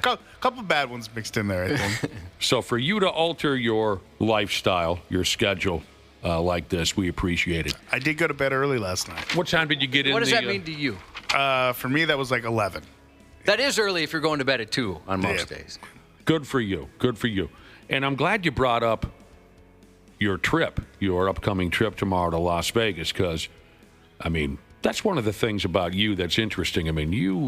You're going everywhere all the time. You're living, I think the trendy slogan these days is you're living your best life. Now, it's not thank you. I like that. Yeah. It's not the life that I would choose, because you travel all the time and I can't stand that. You would need a lot of Xanax to live my life. Yeah. So you're going everywheres all the time. You're headed to Vegas. What's going on in Vegas? Is this another one of these powerful industry people getting together to binge drink at a concert festival? It's a total opposite. Opposite. Yeah, it's just me and some friends from most of them live on the West Coast. We try to get together once a year. Most of those guys are old and married now, so we have a weekend together. We're going to go see Motley Crue on Friday night. And You're kidding me. Gamble on football games, yeah. That's what we're doing. It is funny, your schedule, because, you're more popular in my family than I am. And you see my family more than I do. They see me, I think, maybe more than I see That's true. them. I get Derek sightings. I'll get texts, hey, saw Derek here and there. But I have to remind myself at times that we're the same age because our lifestyles are so different. And I wonder how you do it. You mean leave the house? Yeah, exactly. Leave the house in the first place, but have such a social life. Being single, man. That's just you gotta get out and entertain yourself every now and then. But you seem to like it. How much longer is that going to last? The single thing. Well, the clock is ticking on that one a little bit. Really? Yeah. You're not getting any better looking. It's true. How many airplane rides have you taken in the year of 20 and 25, do you think? We're talking to our program director, Derek, who's nice enough to stop by. He loves to travel. Sometimes it's work, but a lot of it is just personal. How many airplane rides have you taken in the year 20 and 25? Oh, man. 50? Less than 50. Less than 50. More than 20. More than 20. Yeah. Is it fair to say at least twice a month you're gone, or would you say even more? I think that's fair to say. Well, and your best friend lives out of state, and you guys spend some time together. And I know he comes here as well. Yeah. So that makes a difference. And, Josh, a lot of folks, when they go to Las Vegas, they'd like to take in a comedy show. Derek will be. He mentioned he's going to see Motley Crue. Yeah, I tried to get to Carrot Top. You're going to because they have a residency there, right? Yeah, there's a residency. Oh, you guys are just going to laugh your ass off. Oh, yeah. Like, I don't think, none of us are huge Motley Crue You're not going to be throwing up the devil horns when they play Too Young to Fall in Love. You're there to get drunk and laugh your ass off. 100%. Right. Who's playing guitar for them? John Five? John Five. It is John Five? Yeah. He's a talented character. Yeah, he's not bad. It's just, the Vince thing. Oh. Yeah, we've seen, videos of him and his moo-moo sounding pretty bad. Yeah. The crowd helps him out a lot. People are into it, and they're playing the hits nowadays. The show's packed. They're doing great. Yeah, I'm sure they are. Do you know about what the venue holds? Do you have any idea? I just looked at the map. It's a pretty big theater. I think it's similar to the Adele residency or any of those other ones that have been going on. So several thousand. Well, that's impressive. Yeah, and they're packing them in, man. The crew business is as good as it's ever been. And that's something. Well, there you go. People like the hits. Well, yeah. I mean, I like the hits. Hey, but you know what, Derek? I don't go to a show so I can be the lead singer. I'd like the lead singer to handle that himself. Fair enough. KXXR, Minneapolis, St. Paul. You're listening to the radio. The 93X Half-Assed Morning Show. Hey, podcast pals. Dana here to give you a friendly reminder that now is the best time to get your furnace tuned up before we take a shot to the face with cold Minnesota weather. My pals at Standard Heating and Air Conditioning currently have same-day and next-day openings, but they won't last long. By the time October rolls around, if your furnace craps out, you'll be freezing your private parts off while dealing with side eye from your significant other and pets for not calling sooner. So give Standard Heating and Air Conditioning a call today. Check this out. You can save up to $70 on your tune-up with Standard Heating. Visit standardheating.com. That's standardheating.com to book today.